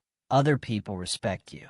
More you feel in control of yourself and the situation. What's more, whenever you actually behave in a manner that is consistent with your highest values, your self-image improves. You see and think about yourself in a better light. You feel happier and more confident. Your behavior and outward performance then reflects this increasingly improving inner picture you have of yourself as the very best person you can possibly be. People tend to accept you at your own evaluation of yourself, at least initially. If you see and think of yourself as an excellent person who is possessed of high character, you will treat other people with courtesy, grace, and respect. In turn, they will likewise treat you as a person of honor and character. Your self-esteem, how much you like yourself, the third part of your personality is your self-esteem. This is how you feel about yourself, your emotional core. Your self-esteem is defined as how much you like yourself, but it's more than only this. The more you see yourself as a valuable and important person, the more positive and optimistic you will be. When you truly consider yourself to be important and valuable, you will treat other people as if they are important as well. Your self-esteem is largely determined by how consistent your self-image, which shapes your personal behavior, is with your self-ideal or your vision of the very best person you can possibly be. Whenever you act consistently with who you consider an excellent person to be, your self-image improves and your self-esteem increases. You like and respect yourself. More you feel happy about yourself and others. The more you like yourself, the more you like others, and the more they like you in return by acting with character and in harmony with your highest values. You put your whole life, internally and externally, into an upward spiral. In every area of your life, things will get better and better for you. Your role models have a tremendous impact on shaping your character. the more you admire a person and his or her qualities, the more you strive, both consciously and unconsciously, to become. Like that person, this is why clarity is so important. Always behave consistently whenever you act in a way that is consistent with your values you feel. Good about yourself whenever you compromise your values for any reason you feel bad about yourself. This also means that when you compromise your values, your self-confidence and self-esteem go down. You feel uneasy and inferior, inadequate, and uncomfortable. When you compromise your values deep down inside, you feel that something is fundamentally wrong. Almost all human problems can be solved by a return to your highest values.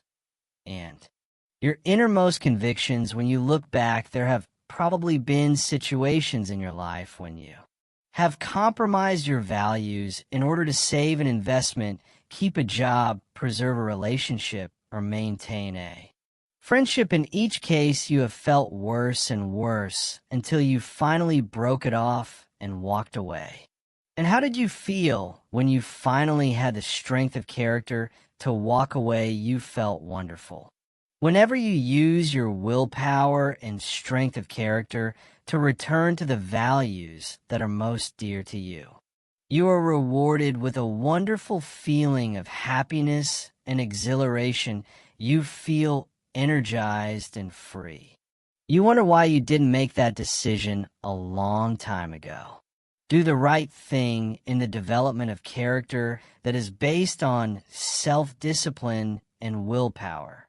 Long-term thinking is essential. The more you think about the long-term consequences of your behavior, the more likely it is that you will do the right thing in the short term.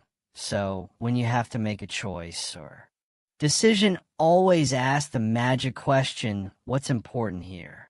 Practice the universal maxim of Immanuel Kant, the philosopher. He said, resolve to behave as though your every act were to become a universal law for all people.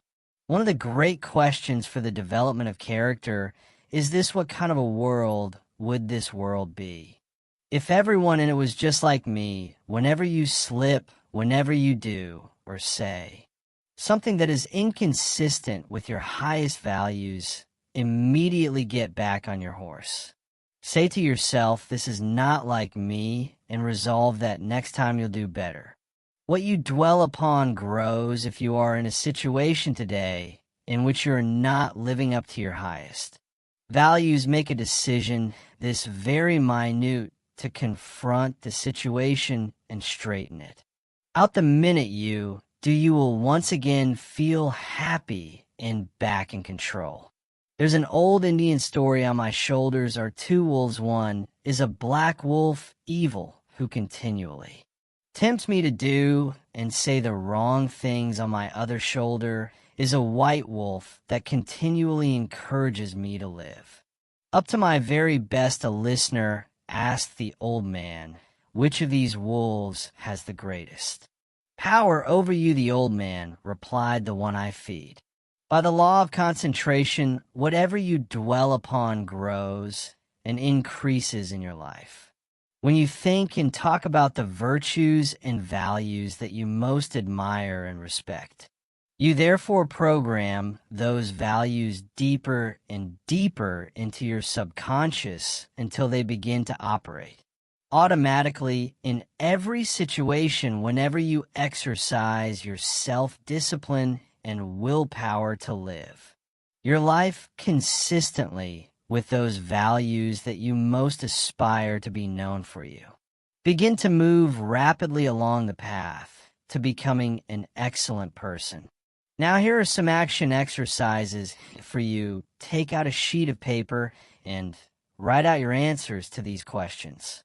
1, name 3 people, living or dead, who you most admire, and describe 1 quality of each of them that you respect. 2, determine the most important virtue or quality in your life that you strive the most to practice or emulate? 3, identify those situations in which you feel the most confident, in which you feel like the very best person you could possibly be for. What situations give you your greatest feelings of self-esteem and personal worth? 5, if you are already an excellent person in every respect, how would you behave differently from today onward? 6, what one quality would you like people to think of when your name is mentioned, and what could you do to ensure this happens? 7, in what one area do you need to be more truthful and practice higher levels of integrity than you do today? Whatever your answers, write them down, and then begin to practice them. Chapter 3, Self-Discipline and Responsibility. J. Paul Getty said, "The individual who wants to reach the top in business must appreciate the might and force of habit. He must be quick to break those habits that can break him and hasten to adopt those practices that will become the habits that help him achieve the success he desires. Your ability and willingness to discipline yourself to accept personal responsibility for your life is essential to happiness, health, success, achievement, and personal leadership. Accepting responsibility is one of the hardest of all disciplines, but without it, no success is possible. The failure to accept responsibility and the attempt of voiced responsibility for things in your life that make you unhappy onto other people, institutions, and situations completely distorts cause and effect, undermines your character, weakens your resolve, and diminishes your humanity. It leads to making endless excuses. My great revelation when I was 21, I was living in a tiny apartment and working as a construction laborer. I had to get up at 5:00 a.m. so that I could take 3 buses to work in order to be there by 8 a.m. I didn't get home until 7 p.m., tired out from carrying construction materials all day. I was making just enough money to get by, and I had no car, almost no savings, and just enough clothes for my needs. I had no radio or television. It was in the middle of a cold winter, with the temperature at minus 35 degrees Fahrenheit, so I seldom went out in the evening.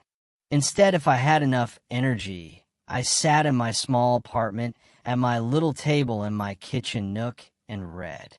One evening late at night, as I was sitting there by myself at the table, it suddenly dawned on me that this is my life. This life was not a rehearsal for something else. The game was on, and I was the main character. As in a play, it was like a flash bulb going off in my face. I looked at myself and around me in my small apartment, and I considered the fact that I had not graduated from high school. The only work that I was qualified to do was manual labor. I earned just enough money to pay my basic expenses, and I had very little left over at the end of the month. I suddenly knew that unless I changed, nothing else was going to change. No one else was going to do it for me. In reality, no one else really cared. I realized at that moment that from that day forward, I was completely responsible for my life and for everything that happened to me.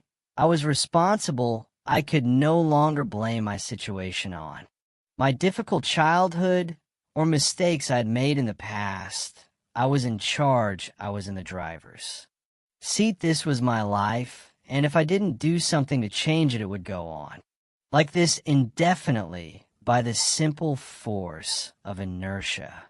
This revelation changed my life. I was never the same again from that moment on. I accepted more and more responsibility for everything in my life. I accepted responsibility for doing my job better than before.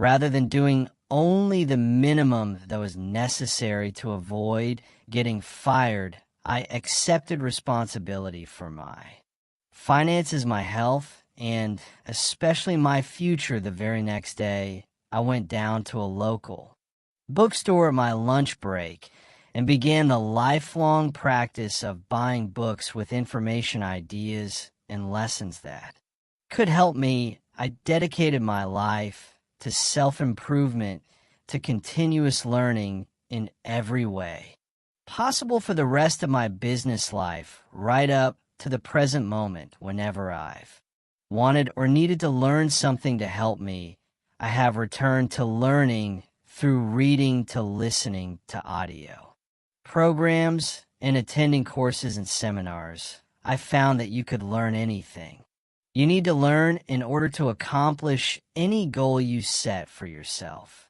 Over time, I learned that fully 80% of the population never accepts complete responsibility for their lives. They continually complain, criticize, make excuses, and blame other people for things in their lives about which they're not happy. The consequences of this way of thinking, however, can be disastrous. They can sabotage all hopes for success and happiness later in life, from childhood to maturity. When you're growing up from an early age, you become conditioned to see yourself as not responsible for your life. This is normal and natural. When you're a child, your parents are in charge. They make all your decisions. They decide what food you will eat, what clothes you will wear, what toys you will play with, what home you will live in, what school you'll attend, and what activities you'll engage in during your spare time. Because you are young, innocent, and unknowing, you do what they want you to do. You have little choice or control.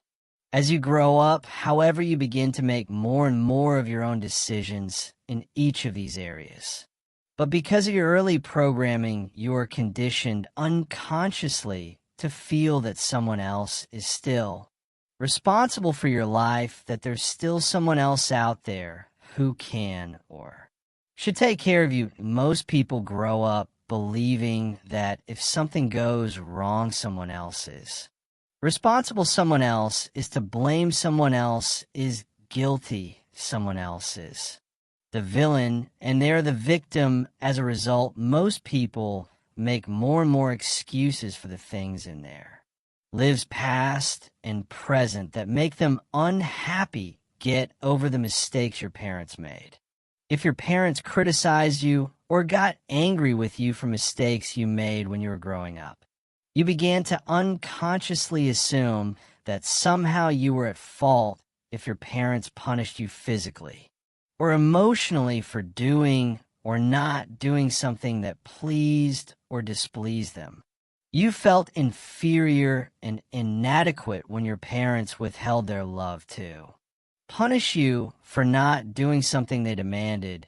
You might have grown up with deep feelings of guilt, unworthiness, and undeservingness. All these negative feelings could then intersect to make you feel like a victim, like you are not responsible for yourself or your life once you became an adult.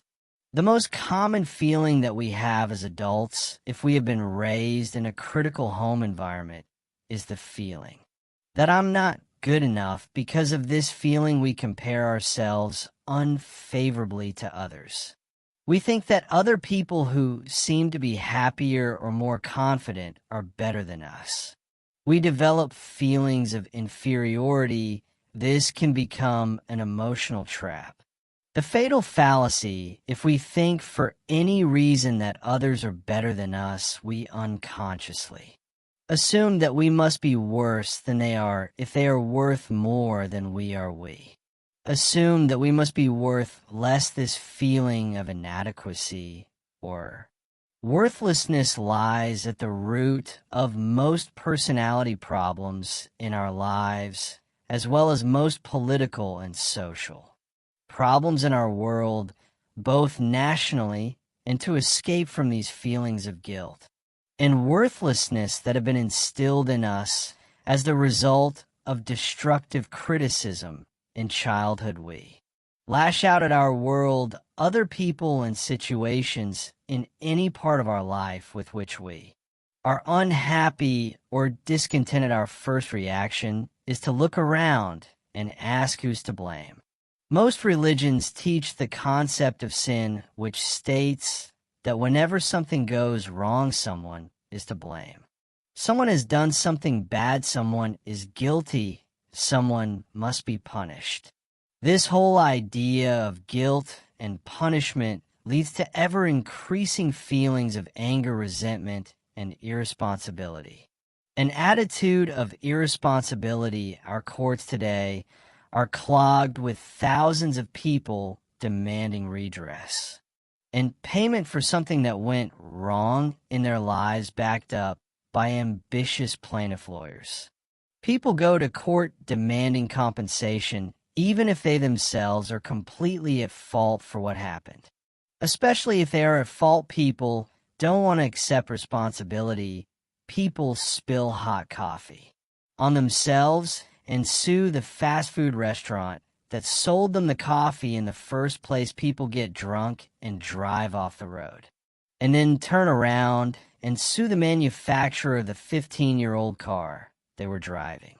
People climb up on a stepladder and lean over too far, falling to the ground.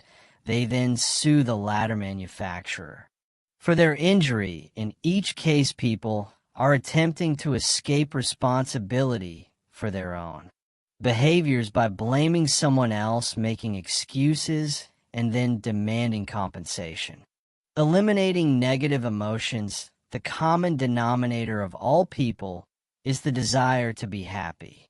In its simplest terms, happiness arises from the absence of negative emotions. Where there are no negative emotions, all that is left is positive emotions. Therefore, the elimination of negative emotions is your great business in life if you truly wish to be happy.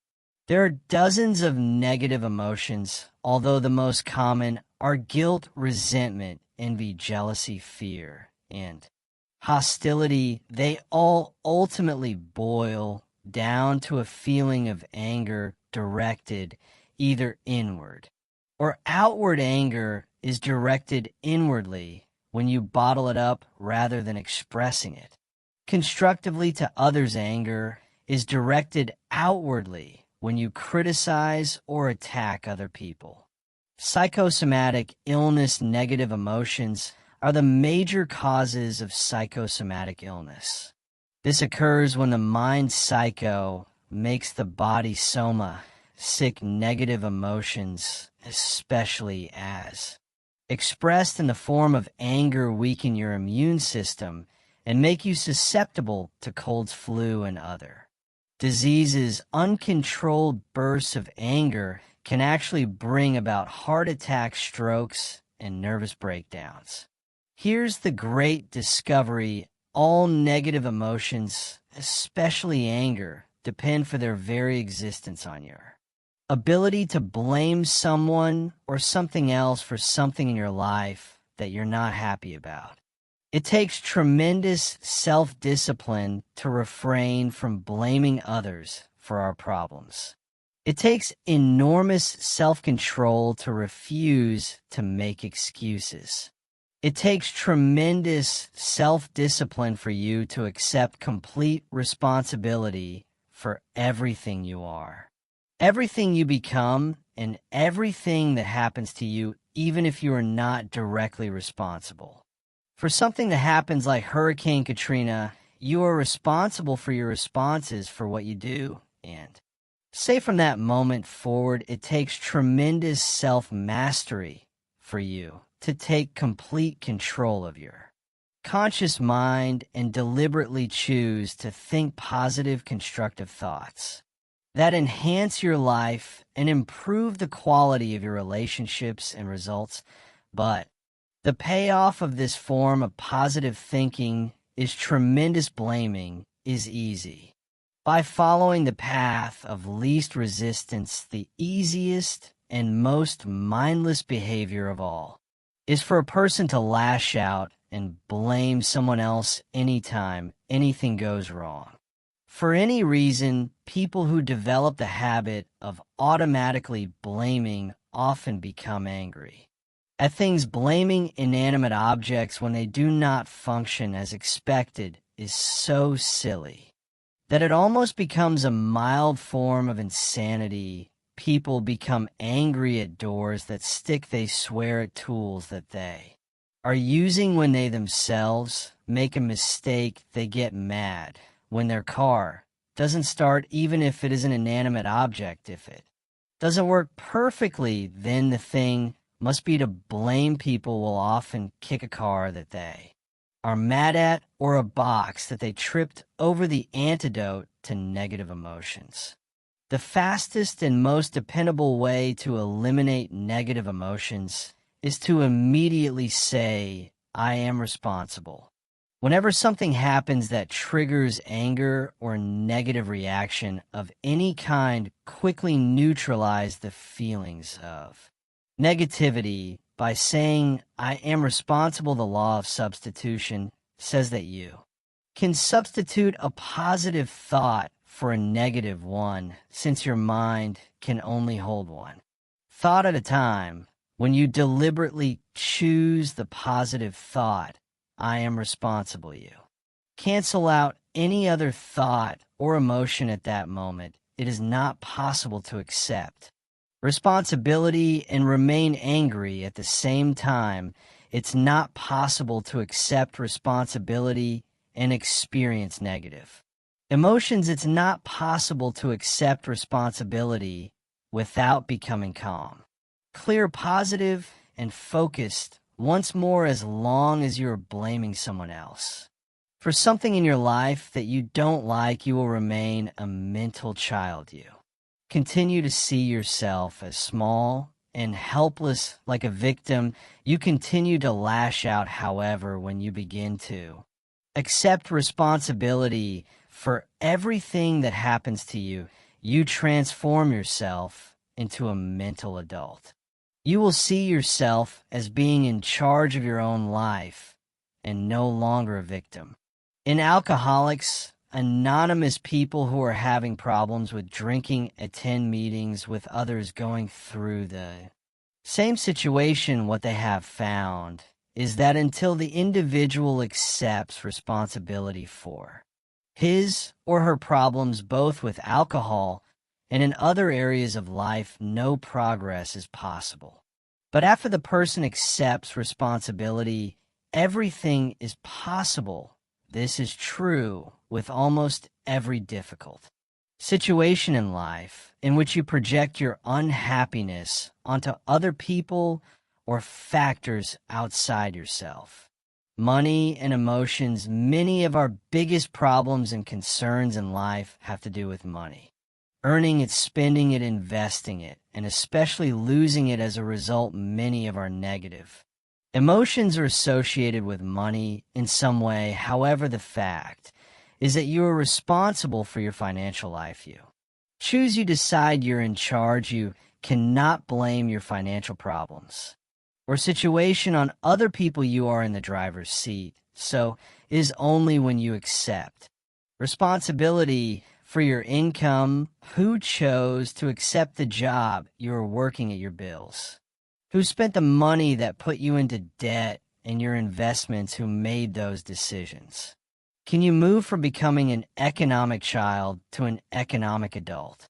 Responsibility and control. There's a direct relationship between the acceptance of responsibility and the amount of personal control you feel you have over your life. This means that the more you accept responsibility, the greater sense of control you experience. There's also a direct relationship between the amount of control you feel you have and how positive you feel. The more you feel that you have a high sense of control in the important areas of your life, the more positive and happy you are in everything you do.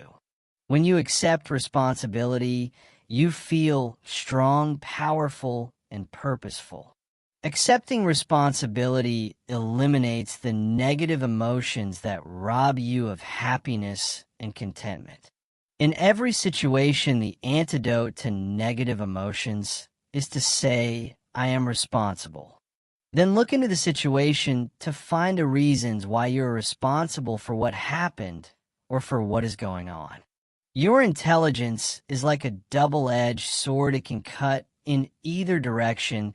You can use your intelligence to rationalize, justify, and blame other people for things you're not happy about, or you can use your intelligence to find reasons why you're responsible for what happened, and then take action to solve the problem or resolve the situation. You can make excuses, or you can make progress. You choose.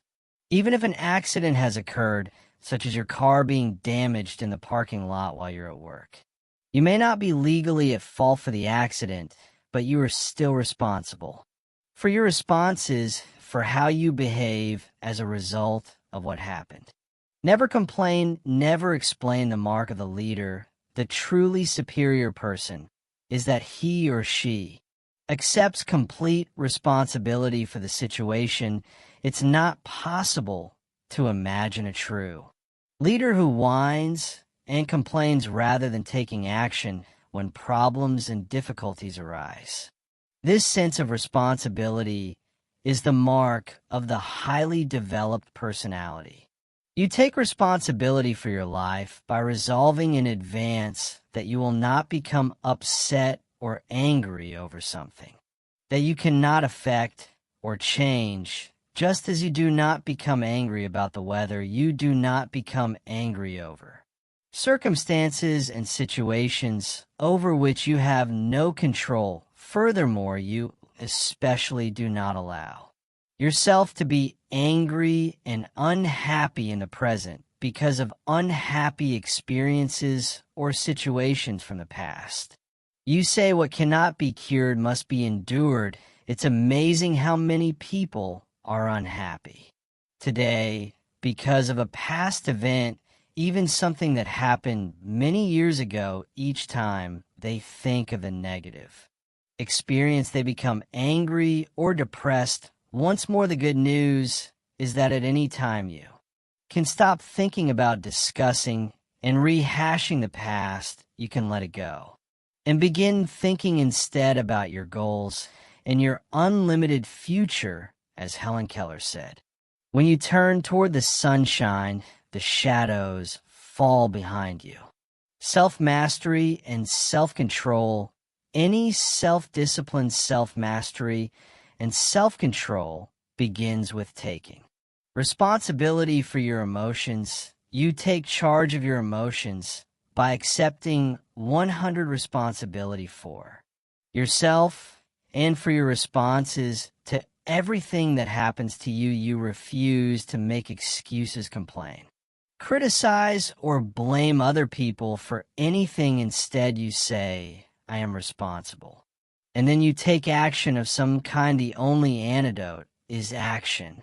The only real antidote for anger or worry is purposeful action in the direction of your goals, which is the subject of the next chapter. Before you turn to that, however, resolve today to first take complete control of your thoughts, feelings, and actions, and then to get so busy working on things that are important to you that you don't have time to think about or express negative emotions to or about anyone for any reason. When you exert your self-discipline and willpower in the acceptance of personal responsibility for your life, you take complete control of your thoughts and feelings by doing so. You become a much more effective, happy, and positive person in everything you do. Now, here are some action exercises for you. 1. Resolve today to accept 100% responsibility for everything you are and for everything you become. Never complain, never explain. 2. Look into your past and select the person or incident that still makes you unhappy today. Instead of justifying your negative feelings, look for reasons why you were partially responsible for what happened. 3. Select a relationship in your past that made you unhappy, and then give 3 reasons why you were responsible for what occurred. For select one person in your past with whom you are still angry and resolve to forgive that person completely for what happened. This act will liberate you emotionally.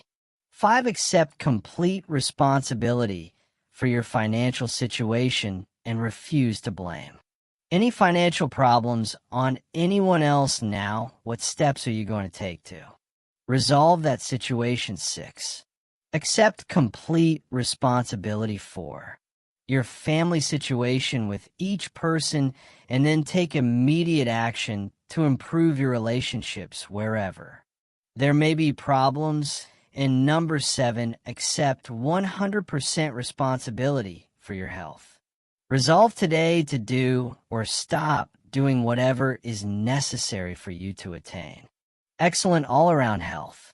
Chapter 4, Self-Discipline and Goals. Jim Rohn said, "Discipline is the bridge between goals and accomplishment. Your ability to discipline yourself to set clear goals for yourself and then to work toward them every day will do more to guarantee your success than any other single factor. You need to have goals to accomplish worthwhile things in life.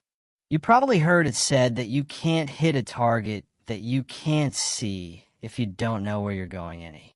Road will get you there, and as Wayne Gretzky said, you miss every shot you don't take. The very act of taking the time to decide what you really want in each area of your life can change your life completely. The 3% factor. It seems that only 3% of adults have written goals and plans, and this 3% earn more than all of the other 97% put together.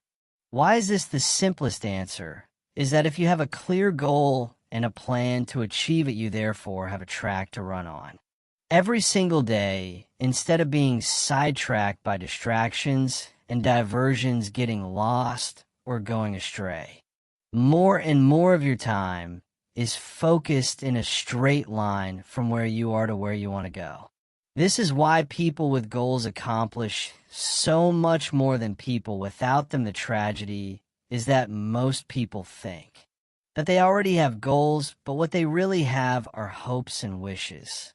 However, hope is not a strategy for success, and a wish has been defined as a goal with no energy behind it. Goals that are not written down and developed in a plans are like bullets without powder in the cartridge. People with unwritten goals go through life shooting blanks because they think they already have goals. They never engage in the hard, disciplined effort of goal setting, and this is the master skill of success. Multiply your chances of success. In 2006, USA Today reported a study in which researchers selected a large number of people who had made New Year's resolutions. They then divided these people into 2 categories: those who had set New Year's resolutions and written them down, and those who had set New Year's resolutions but had not written them down. 12 months later, they followed up on the respondents in this study, and what they found was astonishing. Of the people who had set New Year's resolutions but had not written them down, only 4% had actually followed through on their resolutions. But among the group who had written down their New Year's resolutions, an exercise requiring only a couple of minutes, 44 had followed through on them. This is a difference of more than 1,100% in success, and it was achieved by the simple act of crystallizing the resolutions on paper, the discipline of writing. In my experience working with several million people over the past 25 years, the disciplined act of writing out goals, making plans for accomplishing them, And then working on those goals daily increases the likelihood of achieving your goals by 10 times or 1,000%. This doesn't mean that writing out your goals guarantee success, but rather only that it increases the probability of success by 10 times. These are very good odds to have working in your favor, especially when there is no cost or risk involved in putting pen to paper, just a little time. Writing is called a psychoneuromotor activity. The act of writing forces you to think and concentrate. It forces you to choose what is more important to you in your future. As a result, when you write down a goal, you impress it into your subconscious mind, which then goes to work 24 hours a day to bring your goal to reality. Sometimes I tell my seminar audiences only 3% of adults have written goals and everyone else works. For those people in life, you either work to achieve your own goals or you work to achieve the goals of someone else, which is going to be success versus failure mechanisms. Your brain has both a success mechanism and a failure mechanism. The failure mechanism is the temptation to follow the undisciplined path of least resistance, to do what is fun and easy rather than what is hardened. Necessary, your failure mechanism operates automatically throughout your life, which is the major reason why most people fail to fulfill their individual potentials. While your failure mechanism functions automatically, your success mechanism is triggered by a goal. When you decide on a goal, you override your failure mechanism and can help you change the direction of your life. You go from being a ship without a rudder, drifting with the tide, to being a ship with a rudder, a compass, and a clear destination, sailing in a straight direction towards your goal. The power of goals. A client of mine recently told me an interesting story. He said that he had attended one of my seminars in 1994 where I spoke about the importance of writing down goals and making plans for accomplishing them. At that time, he was 35 years old, selling cars for a dealership in Nashville and earning about $50,000 a year. He told me that that day changed his life. He began writing out his goals and plans and working on them daily. 12 years later, he was earning more than $1 million a year and was the president of a fast-growing company that sells services to some of the biggest companies in the country. He told me that he could not imagine what his life would have been like if he had not taken out a piece of paper and written down the goals he wanted to achieve in the years ahead. Take control of your life. Aristotle wrote that human beings are teleological organisms, which simply means that we are purpose-driven. Therefore, you only feel happy and in control of your life when you have a clear goal that you aren't working toward each day. This also means that this ability to become a lifelong goal setter is one of the most important disciplines you will ever develop. In nature, the homing pigeon is a remarkable bird. It has an uncanny instinct that enables it to fly back to its home roost no matter how far away it starts or in what direction it must go. You can take a homing pigeon out of its roost, put in a cage, put the cage in a box, cover the box with a blanket, and put the covered box in the back of a pickup truck. You could then drive 1,000 miles in any direction, open up the truck, take out the box, take off the blanket, open the cage, and throw the homing pigeon up into the air. The homing pigeon will circle 3 times, get its bearings, and then fly straight back to its home roost. This is the only creature on Earth that has this ability except for human beings. Except for you, you also have this remarkable homing ability within your own brain. But with one special difference: the homing pigeon seems to know instinctively exactly where its home roost is located. It then has the ability to fly directly back to that roost. In contrast, when human beings program a goal into their minds, they can then set out without having any idea where they will go or how they will achieve that goal. But by some miracle, they will begin to move unerringly toward that goal, and the goal will begin to move toward them.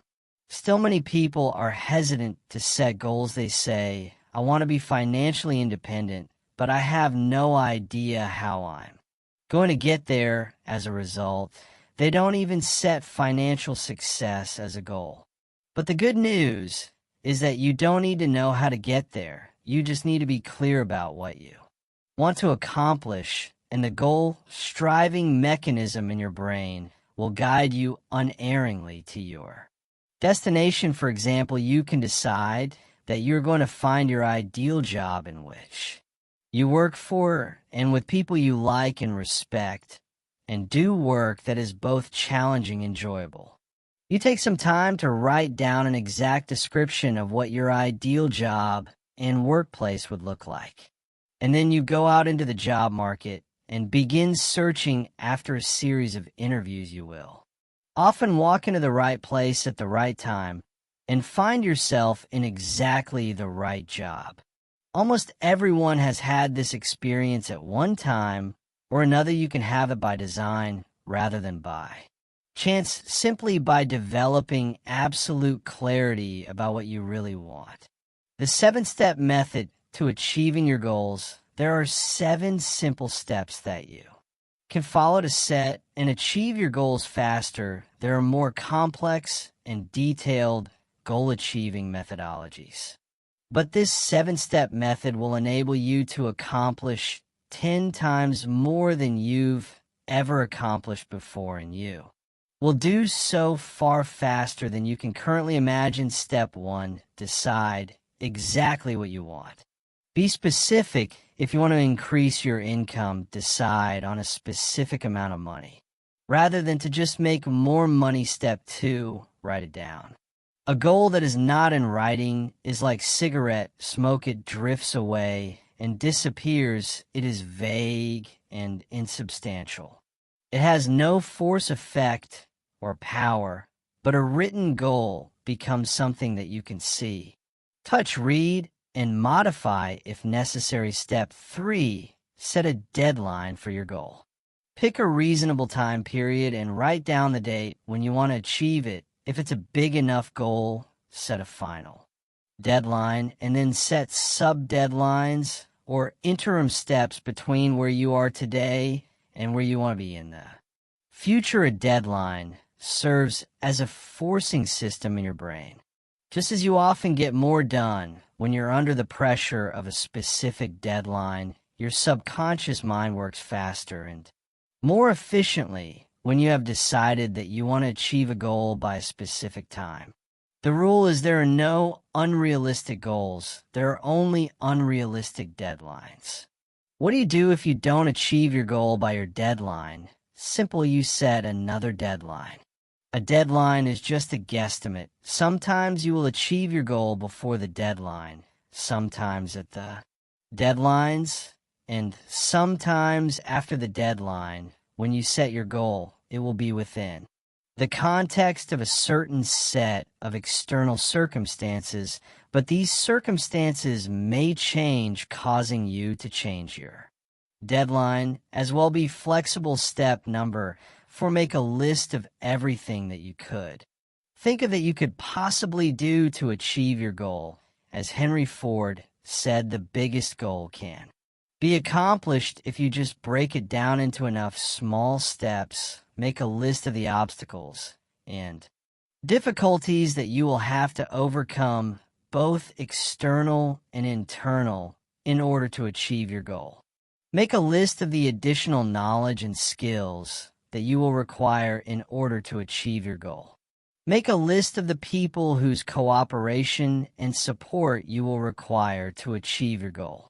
Make a list of everything that you can think of that you will have to do, and then add to this list as new tasks. And responsibilities occur till you keep writing until your list is complete. Step 5, organize your list by both sequence and priority, a list of activities organized by. Sequence requires that you decide what you need to do first, what you need to do second, and what you need to do later on. In addition, a list organized by priority enables you to determine what is more important and what is less important. Sequence and priority are the same, but often they're not. For example, if you want to start a particular kind of business, the first item in order of sequence might be for you to purchase a book or enroll in a course on that business, but what is most important is your ability to develop a business plan based on complete market research that you can use to gather the resources you need and actually start the business you have in mind. Step 6, take action on your plan immediately. Take the first step, and then the second step, and the third step. Get going, get busy, move quickly. Don't delay. Remember, procrastination is not only the thief of time, it's the thief of life. The difference between success and failures in life is simply that winners take the first step. They are action-oriented, as they said in Star Trek. They go boldly where no man has ever gone before. Winners are willing to take action with no guarantees of success, though they're willing to face failure and disappointment. They're always willing to take action as well. Step 7, do something every day that moves you in the direction of your major goal. This is the key step that will guarantee your success. Do something 7 days a week, 365 days a year. Do anything that moves you at least one step closer to the goal that is most important to you at that time. When you do something every day that moves you in the direction of your goal, you develop momentum. This sense of forward motion motivates, inspires, and energizes you. As you develop momentum, you'll find it increasingly easy to take more steps towards your goal. In no time at all, you will have developed the discipline of setting and achieving your goals. It will soon become easy and automatic. You will soon develop a habit and the discipline of working toward your goals all the time. The 10-goal exercise. This is one of the most powerful goal-achieving methods I have ever discovered. I teach it all over the world, and I practice it myself almost every day. Here's how it works. Take out a clean sheet of paper.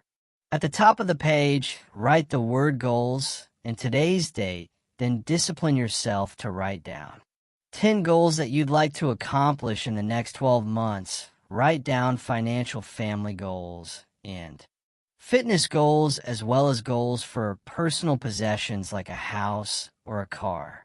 Don't worry for the moment about how you're going to achieve these goals. Just write them down as quickly as you can. You can write as many as 15 goals if you like, but this exercise requires that you write down a minimum of 10 within 3 to 5 minutes. Select one goal once you've written out your 10 goals. Imagine for the moment that you can achieve all the goals on your list if you wanted them long enough and hard enough. Also imagine that you have a magic wand that you can wave that will enable you to achieve any one goal on your list within 24 hours. If you could achieve any one goal on your list within 24 hours, which one would have the greatest positive impact on your life right now? Which one goal would change or improve your life more than anything else? Which one goal, if you were to achieve it, would help you to achieve more of your other goals than anything else? Whatever your answer to this question, put a circle around this goal and then write it at the top of a clean sheet of paper. This goal then becomes your major Definite purpose, it becomes your focal point and the organizing principle of your future activities. Make a plan once you've written out this goal clearly and specifically and made it measurable.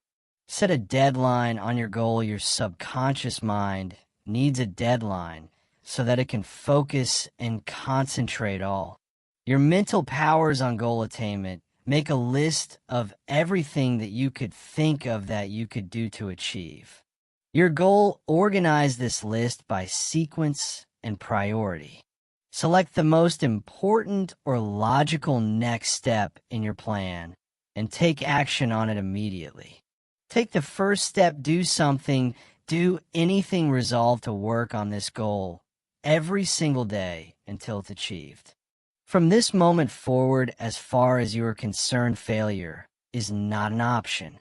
Once you've decided that this one goal can have the greatest positive impact on your life, and you've set it as your major definite purpose resolve that you will work toward this goal as hard as you can, as long as you can, and that you will never give up until it's achieved, this decision alone can change your life. Use mindstorming to get started. Here's another technique that you can use to dramatically increase the likelihood that you will achieve your most important goal. This is the most powerful creative thinking technique I've ever seen. More people have become wealthy using this method than any other way. Take another clean sheet of paper. Write out your major definite purpose, your number one goal, at the top of the page, in the form of a question. Then discipline yourself to write a minimum of 20 answers to the question. For example, if your goal is to earn a certain amount of money by a certain date, you would write the question, how can I earn this amount of money by this specific date? You then discipline yourself to generate 20 answers to your question.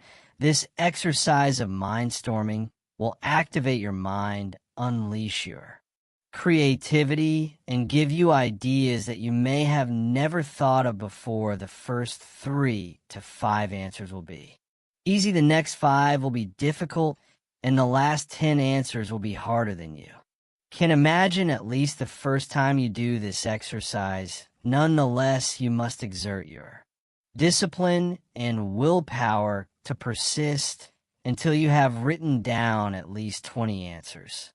Once you've generated 20 answers, look over your list and select one of those answers to take action on immediately. It seems that when you take action on a single idea on your list, it triggers more ideas and motivates you to take action on even more of these answers. The great law of cause and effect.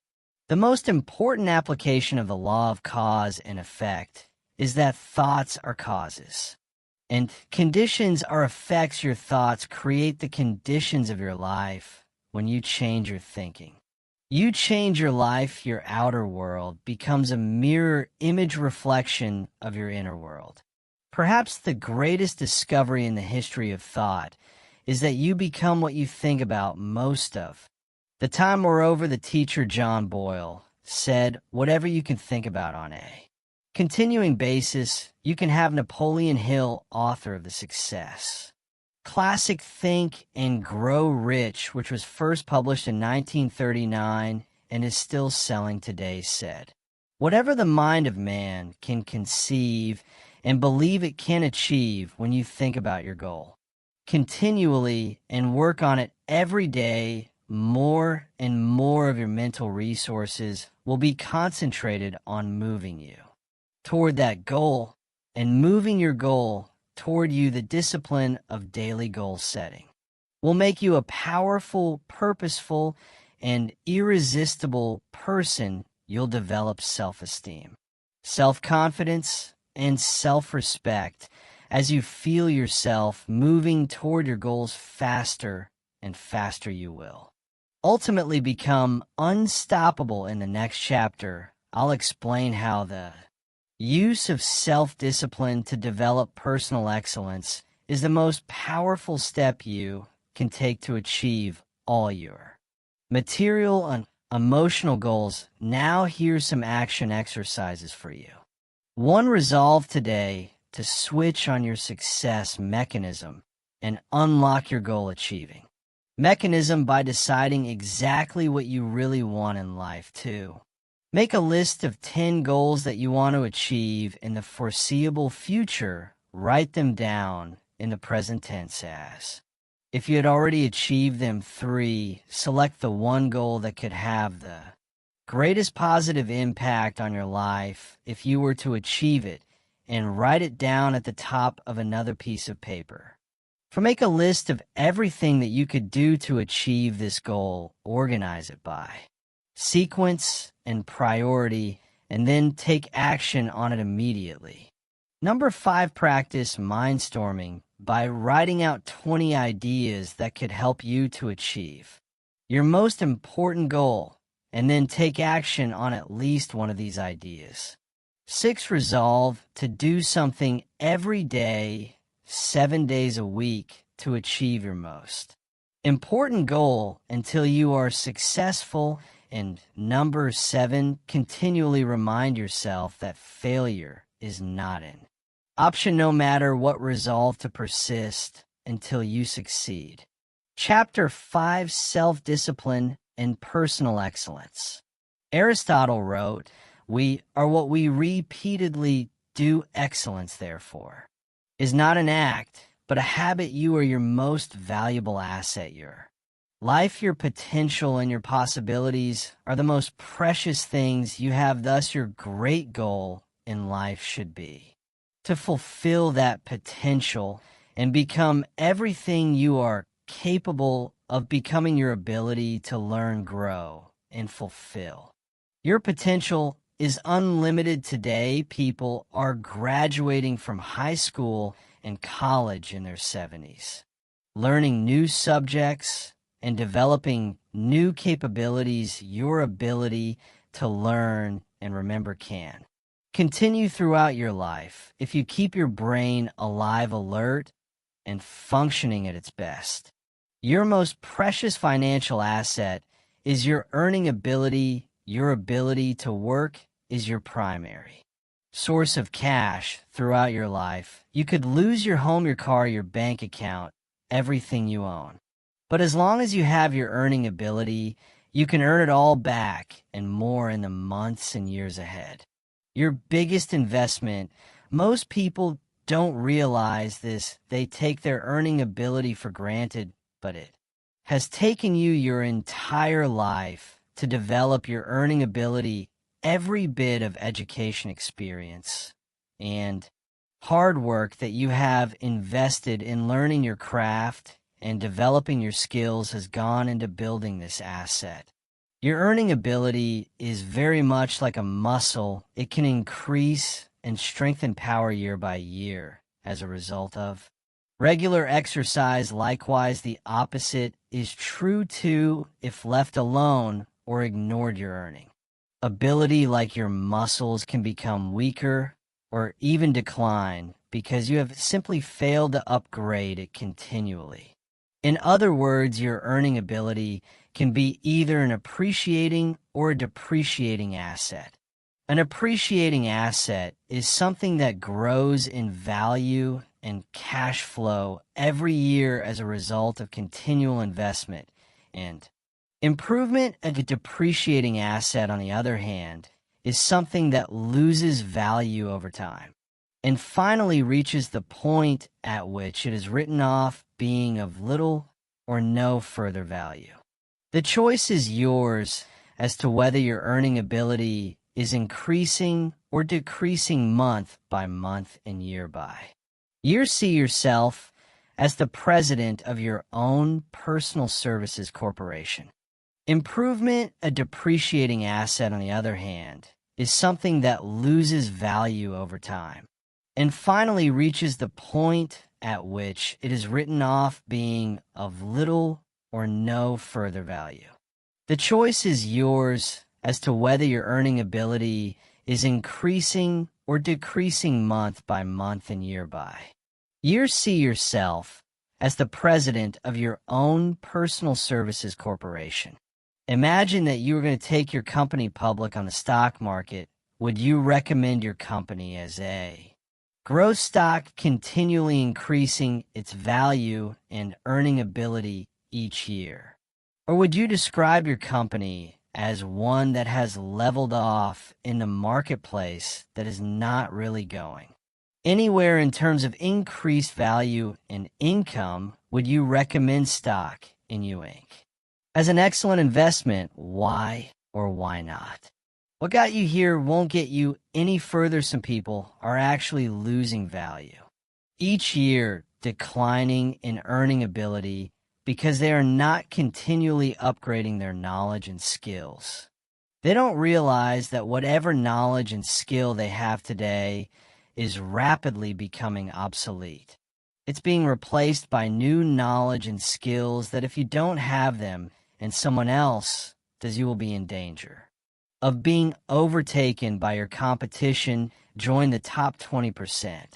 In Chapter 1, I mentioned that the 80-20 rule applies to income the top 20 of people in our society earn and control 80 of the assets, according to Forbes Fortune Business Week in Wall Street Journal and the IRS. By many estimates, the top 1% of Americans control as much as 33% of the assets. The most interesting discovery in income inequality is that most millionaires, multimillionaires, and billionaires in America are first generation. They started with little or nothing and earn all their money by themselves in one lifetime.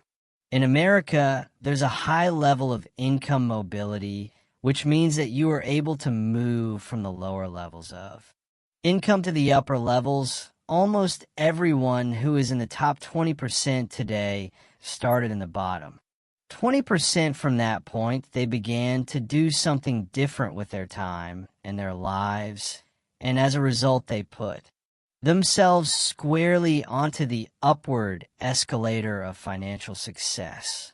No limits on your potential. The average income increase in America is about 3% a year, just about the same as the rate of inflation and cost of living increases.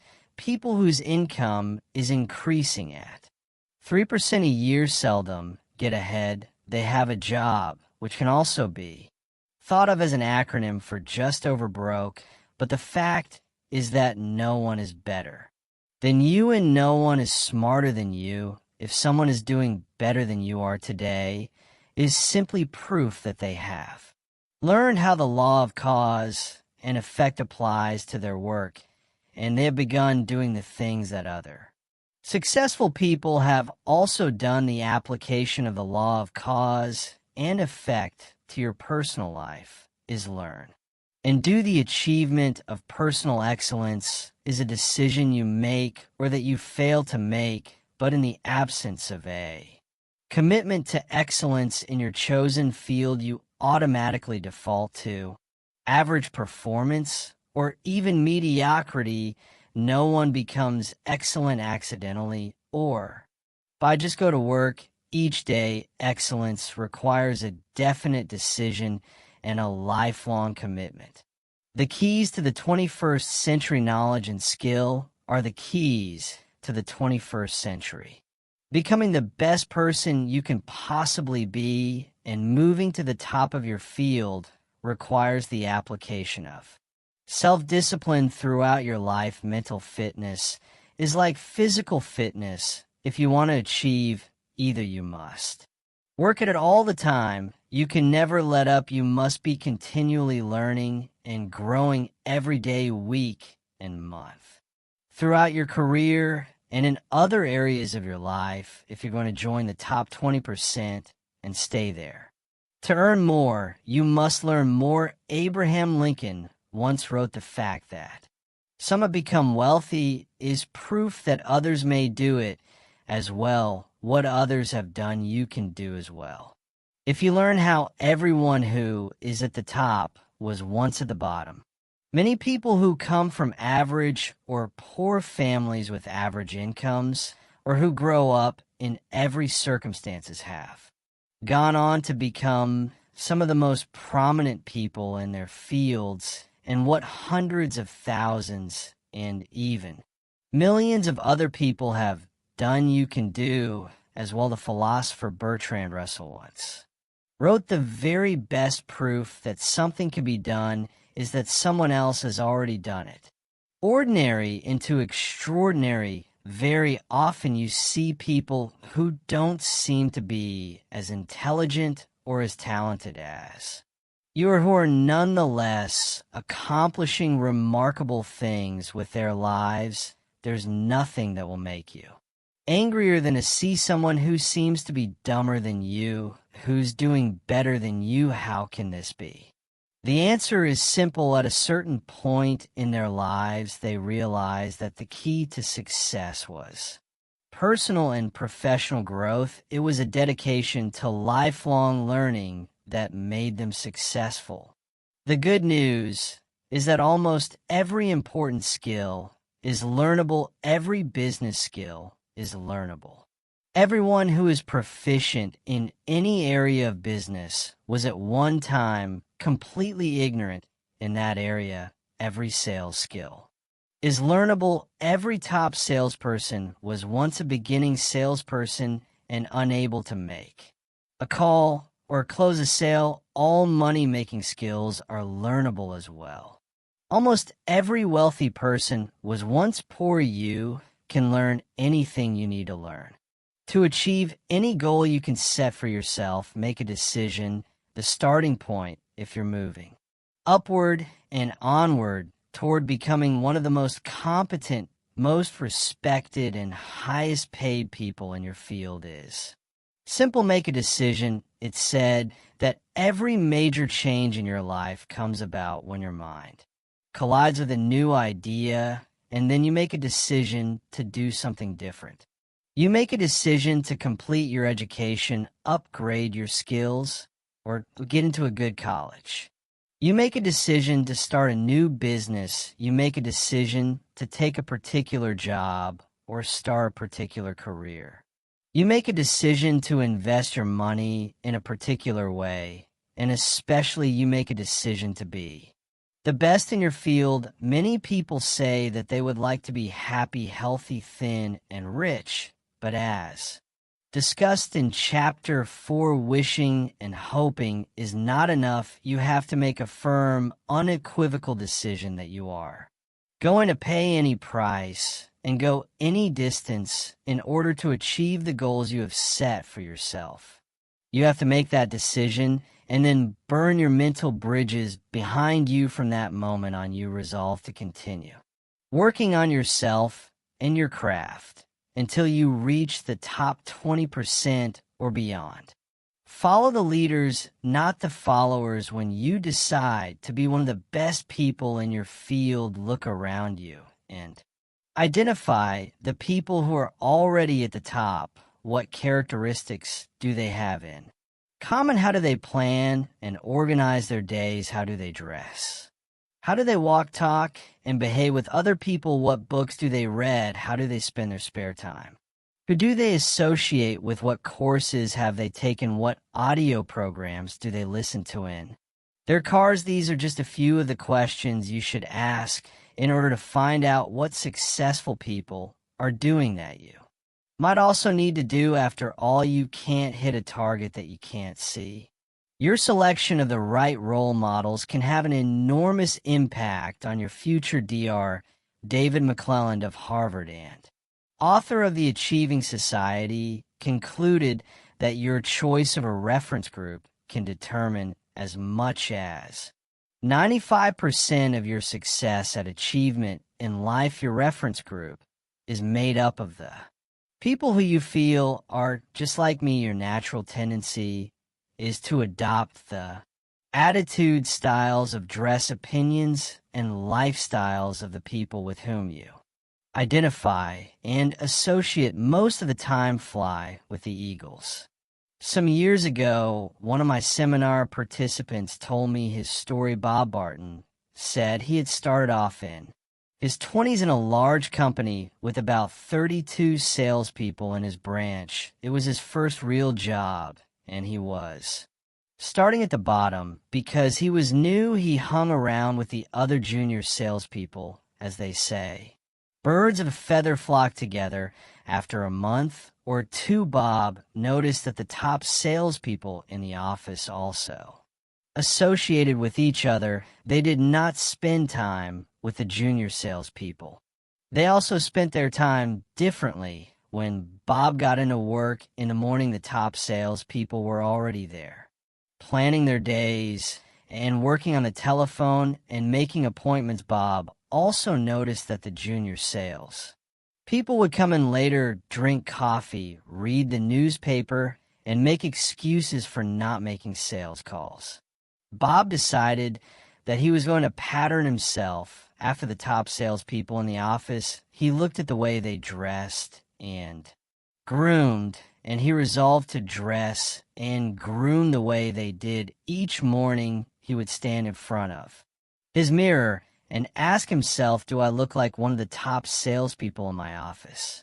If the answer was no, he would go back and change his clothes until he felt that he looked as good as the best people. He began to come into the office and organize his day before 8:30 a.m. so that he was ready to make calls as soon as his customers were available to see him. One day, Bob asked one of the top salespeople if he could recommend a book or audio program that would help him. It turns out that top people are always willing to help other people improve. When he got the recommendation, Bob immediately went out and got the book and sent away for the audio program. He read the book and listened to the program and then reported back to the top salesman. The top salesman gave him some more advice on things to read and listen to, all of which Bob followed. Bob asked another salesperson how he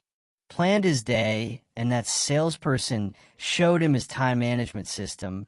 So Bob began to plan and organize his day the way the top salespeople did it, by using these top salespeople as his role models and emulating them whenever possible. Bob started to make more appointments, see more prospects, and make more sales. Within 6 months, he was one of the top salespeople in the office as well. By that time, the top salespeople had invited him for coffee and lunch, and he became one of them rather than one of the junior people. The next year, Bob went to the National Sales Conference where he met a lot of the top people from around the country. He deliberately sought them out and asked for their advice. What books would they suggest? What audio programs would they recommend? What seminars said they attended? What strategies did they find that were the most effective in building their sales business? Bob did something that very few people do. When he received advice, he followed it. He immediately took action on the advice and then reported back to the people who had given it to him. Within 4 years, Bob became one of the top salespeople in the country. His friends and associates were the other top salespeople in his branch, and in the other branches his income had increased several times. He wore beautiful clothes, drove a new car, lived in a lovely home, and had a wonderful wife. Reek, he told me that he had first come to my seminar and heard my 3% rule about 10 years ago. At that time, he had dropped out of college, was living at home, driving an old car, and earning about $20,000 a year as an office-to-office salesman. He decided after the seminar that he was going to apply the 3% rule to himself, and he did so immediately. He calculated 3% of his income of $20,000 would be $600. He began to buy sales books and read them every day. He invested in 2 audio learning programs on sales and time management. He took 1 sales seminar. He invested the entire $600 in himself, in learning to become. Better that year his income went from $20,000 to $30,000 increase. Of 50%, he said he could trace the increase with great accuracy to the things he had learned and applied from the books he had read and the audio programs he had listened to. So the following year, he invested 3% of $30,000 a total of $900 back into himself. That year, his income jumped from $30,000 to $50,000. He began to think, if my income goes up at 50% per year by investing 3% back in myself, what would happen if I invested 5% the next year? He invested 5% of his income, $2,500, into his learning program. He took more seminars, traveled cross-country to a conference, bought more audio and video learning programs, and even hired a part-time coach. And that year his income doubled to $100,000. After that, like playing Texas Hold'em, he decided to go all in and raise his investment into himself to 10% per year. He told me that he'd been doing this ever since. I asked him how has investing 10 of your income back into yourself affected your income. He smiled and said, I passed $1 million in personal income last year, and I still invest 10% of my income in myself every single year. I said, wow, that's a lot of money. How do you manage to spend that much money on personal development? He said, it's hard. I have to start spending money on myself. In January, in order to invest it all by the end of the year, I have an image coach, a sales coach, and a speaking coach. I have a large library in my home with every book, audio program, and video program on sales and personal success I can find. I attend conferences both nationally and internationally in my field, and my income keeps going up every year. There are 3 simple steps to become the best. Becoming one of the top people in your field requires discipline and application more than anything else. There are 3 simple steps that you can follow to become the very best in your field. 1, read 60 minutes in your field each day. Turn off the television and the radio. Put aside the newspaper and read material about your field for 1 hour each day before you start working. 2, listen to educational audio programs in your car. Start them and stop them as you listen, so that you can reflect on what you have just heard and think about how you can apply the ideas to your work. 3, attend courses and seminars in your field. Regularly seek them out. Take online courses and the convenience of your own home, courses that enable you to upgrade your skills and give you important ideas that you can use to be even more successful. The power of compound learning, like compound interest, is quite amazing. The more you learn, the more you can learn. The more you learn, the better your brain functions, and the smarter you get. Your memory and retention rate improves. The more you learn, the more relationships you find between something you learned at one time and something you learn at another time. Never stop learning and growing. The achievement of mastery. How long does it take to achieve mastery in your field? According to the experts, the acquisition of mastery requires about 7 years or 10,000 hours of hard work. It takes 7 years to become a master salesperson. It takes 7 years to become a successful business person. It takes 7 years to become an excellent diesel mechanic. It takes 7 years to become an excellent brain surgeon. It seems to take 7 years or 10,000 hours of hard work to get to the top of any field. So you might as well get started. The time is going to pass anyway. The starting point of your achieving mastery is for you to commit to excellence. I've never met a person who made decision to get into the top 20% in their field who did not eventually achieve it. And I never met a person who got there having not made that decision, making the decision, and then following. Up with continuous, purposeful, disciplined action is essential. Talent is not enough, as I mentioned earlier, according to Jeffrey Colvin in his best-selling book. Talent is overrated. Most people learn how to do their job in the first year. And then they never get any better, they just coast in their jobs. But the only direction you can coast is downhill. Many people will work away at a job for many years and never rise above the average. They will do their job from 8 to 5, but they never lift a finger to upgrade their skills. They will not invest any time learning their craft unless their company pays for the extra training and gives them the time off to take it. The average person does only an average job, and as a result, he earns an average income and worries about money all his life. He never realizes that often there is only a thin veil that separates the average person from the excellent person. The fact is that if you're not getting better, you're getting worse. No one stays in the same place for long. 2 hours each day will get you to the top. It's been calculated that all you need to invest is about 2 extra hours per day to move from the average to the superior. Only 2 extra hours each day will move you from worrying about money all your life to being one of the highest paid people in your field. People immediately ask, where am I going to get an extra 2 hours each day? It's simple. Take a piece of paper and do the following simple calculation. Calculate the number of hours in a week.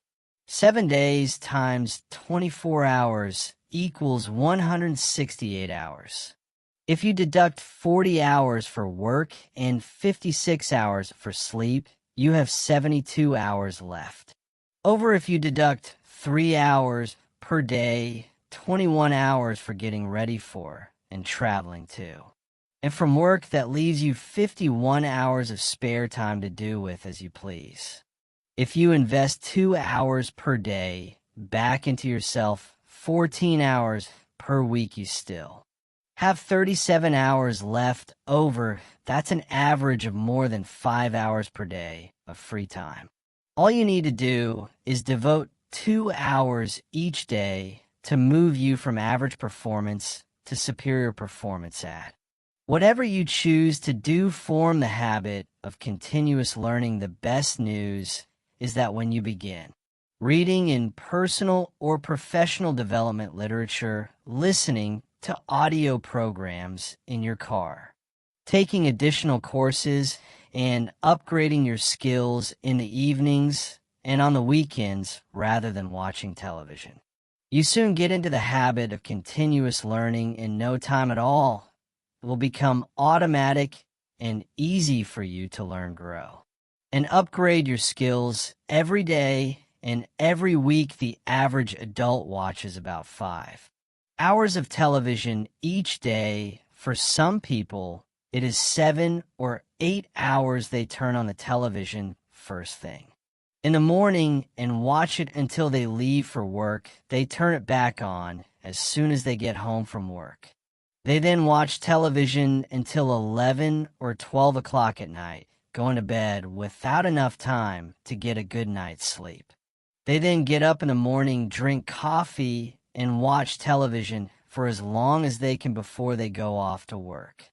Once more, you can be rich or poor. It's your decision your television set can make you rich or poor. If you watch it all the time, it will make you poor. Psychologists have shown that the more television you watch, the lower are your levels of energy and self-esteem at an unconscious level. You don't like or respect yourself as much if you sit there hour after hour watching television.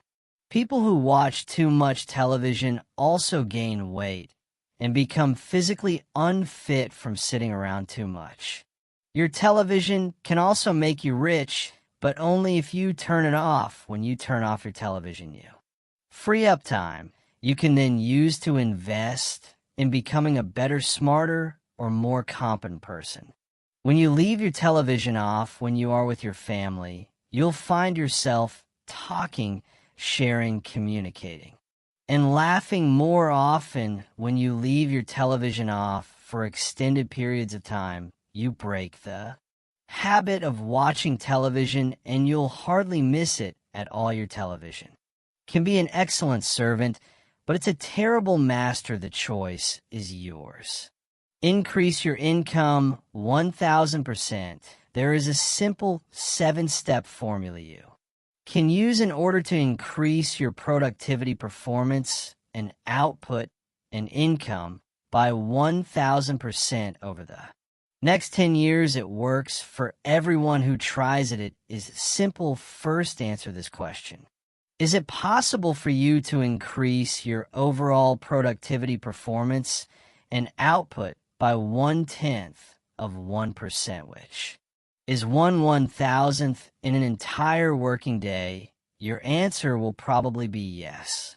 If you were to manage your time a little better and work on more valuable tasks, you would quite easily increase your output by 1/1000th in a day. Having done this for the first day, could you increase your output by 0.1% the second day? And the answer, of course, is yes.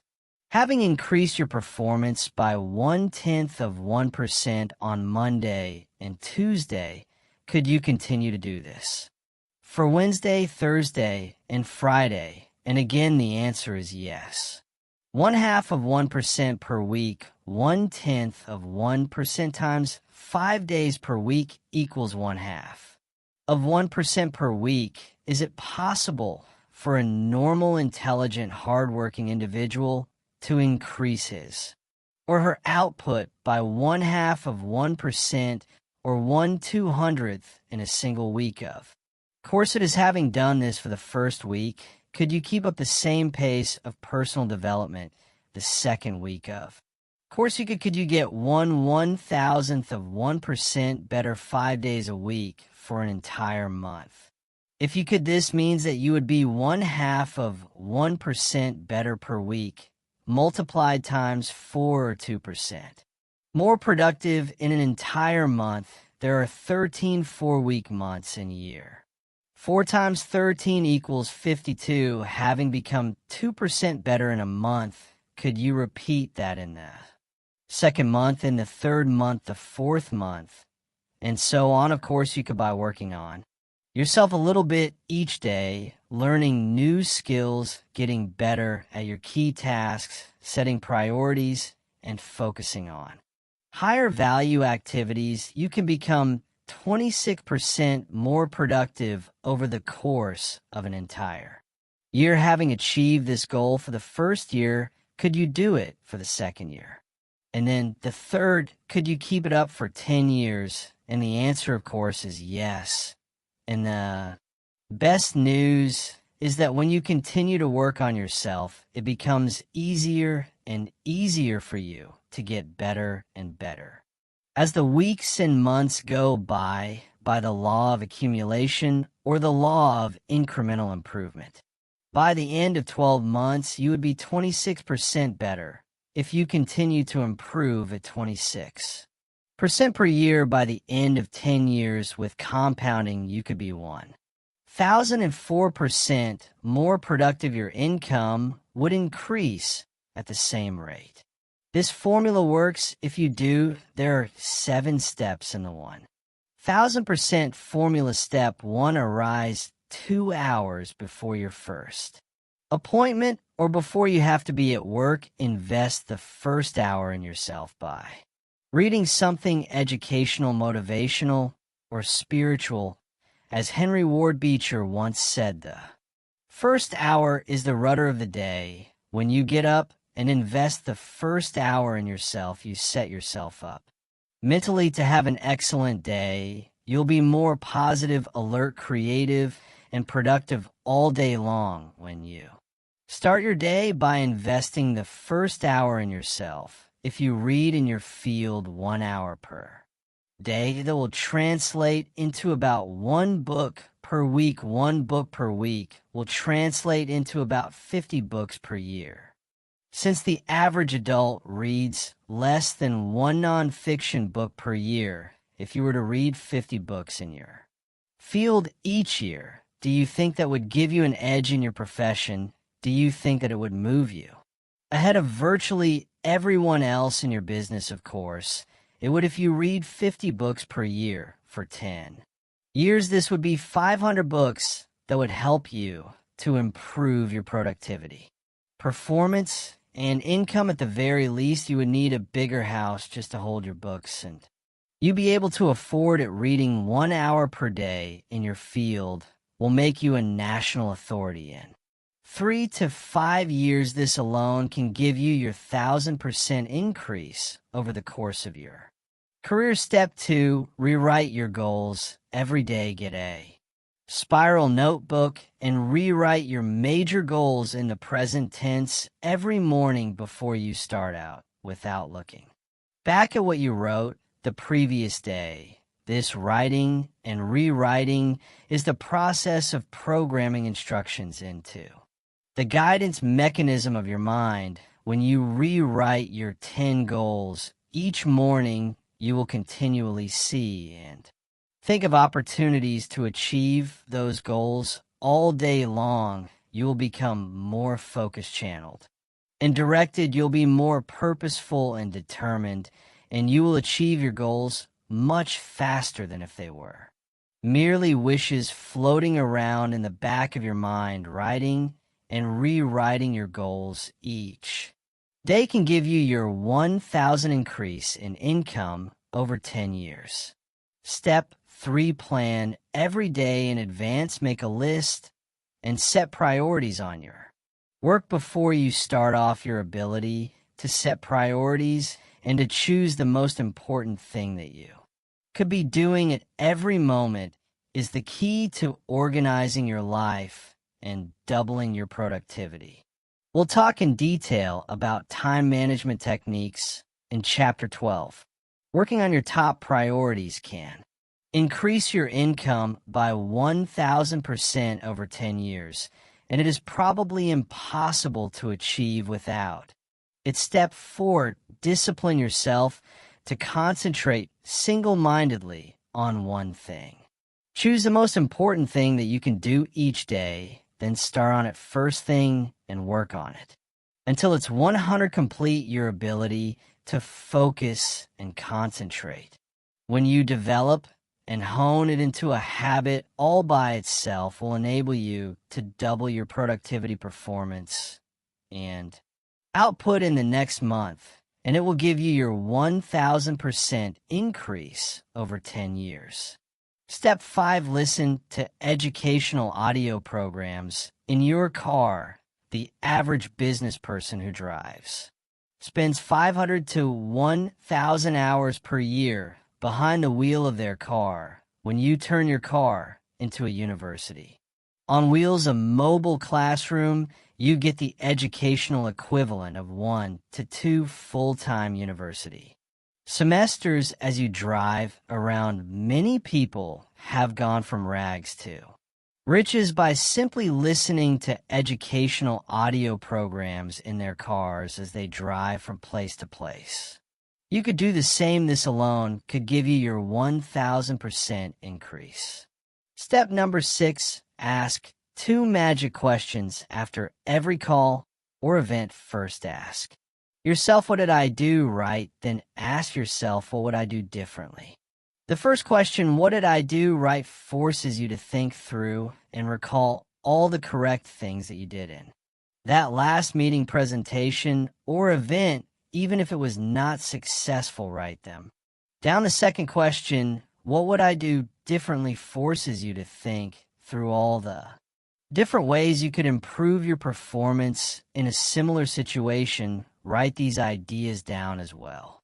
In both cases, by reviewing your performance, by thinking about what you did right and what you would do Differently you program yourself to perform even better the next time. This is one of the fastest and most powerful exercises in personal growth and development I have ever discovered. This process dramatically speeds up the rate at which you move into the top 20% step 7 treat every person you meet.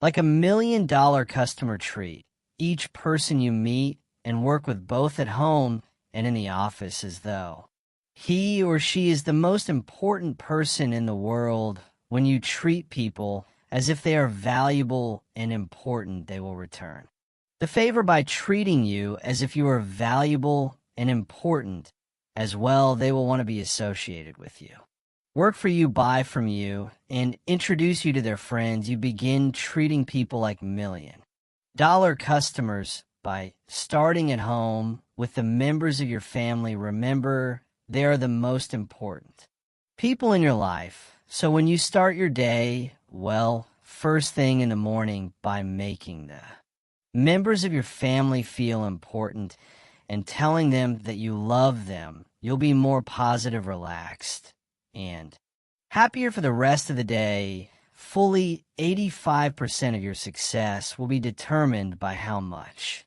people like and respect you, especially in business and sales. Never miss an opportunity to treat people well. When you practice these 7 steps each day for a month, you will see changes and improvements in your life, work, and income that will astonish you. After a month of regular practice, you'll have formed a new habit of continuous personal improvement that can carry you onward and upward for the rest of your life. Be the best. Lifelong personal development and the commitment to personal excellence requires tremendous dedication, discipline, and willpower.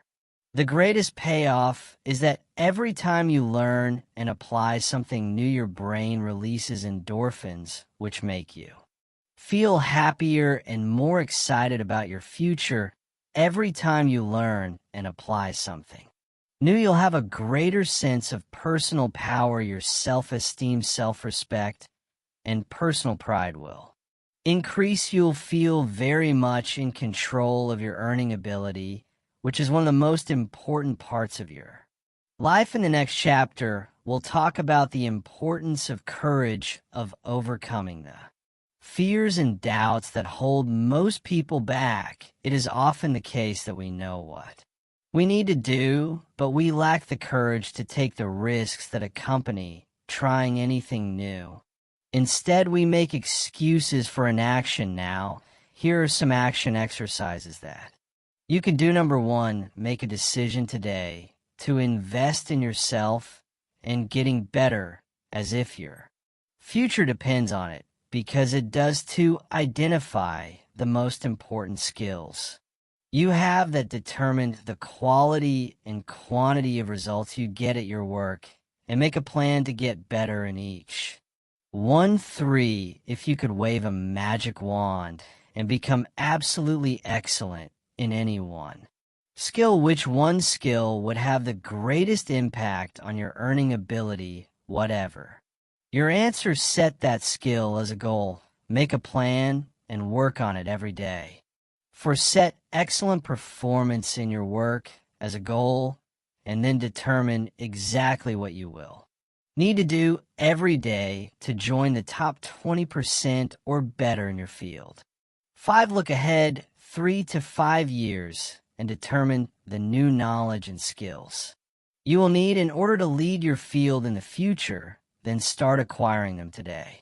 6, select the top person in your field, the one you admire most, and use him or her as a role model for your own development.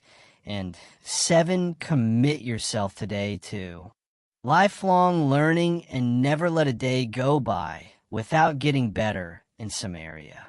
Chapter 6, Self-Discipline and Courage. Mark Twain said courage is not absence of fear, it is control of fear, mastery of fear. You need large amounts of Self-discipline to deal courageously with all the fear-inducing events of your life.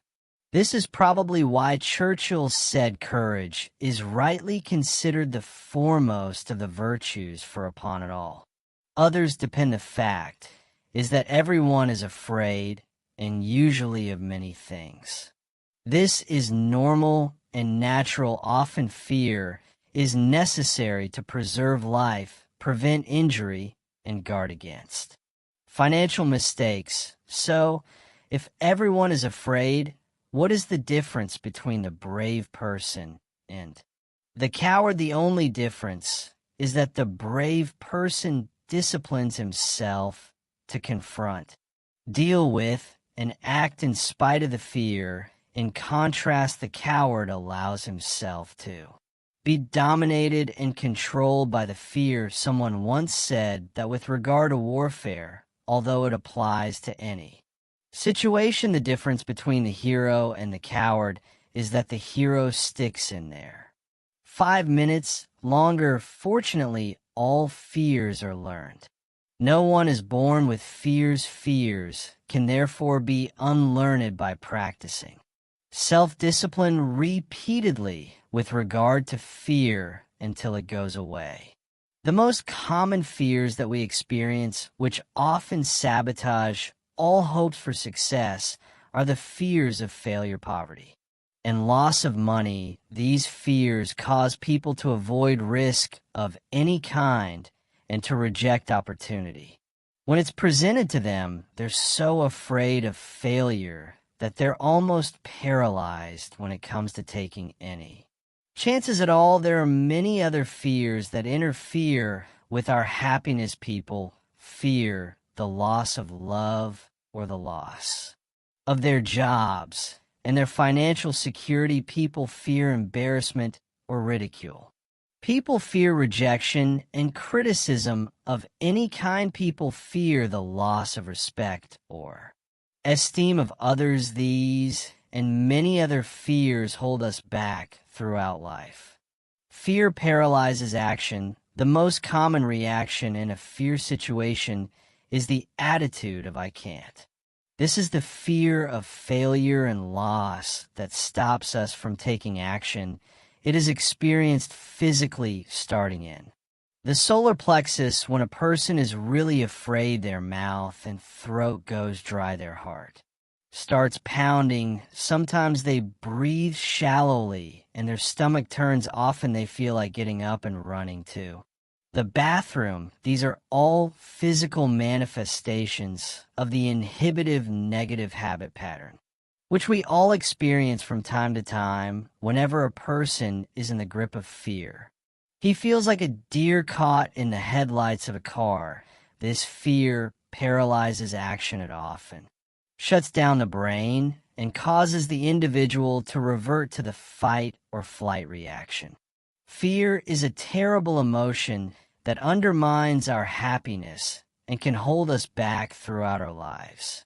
Do the opposite. Aristotle described courage as the golden mean between the extremes of cowardice and impetuousness. He taught that to develop a quality that you lack, act as if you already had that quality in every situation where is called for. In modern terms, however, we say, fake it until you make it. You can actually change your behavior by affirming, visualizing, and acting as if you already have the quality you desire. By affirming, by repeating the words "I can do it" emphatically. Whenever you feel afraid for any reason, you can cancel the feeling of "I can't." Every time you repeat the words "I can do it" with conviction, you override your fear and increase your confidence. By repeating this affirmation over and over again, you can eventually build your courage and confidence to the point where you are unafraid. Visualize yourself as unafraid. By visualizing yourself performing with confidence and confidence in an area where you are fearful, your visual image will eventually be accepted by your subconscious mind as instructions for your performance. Your self-image, the way you see yourself and think about yourself, is eventually altered by feeding your mind these positive mental pictures of yourself performing at your best by using the act as if method you walk.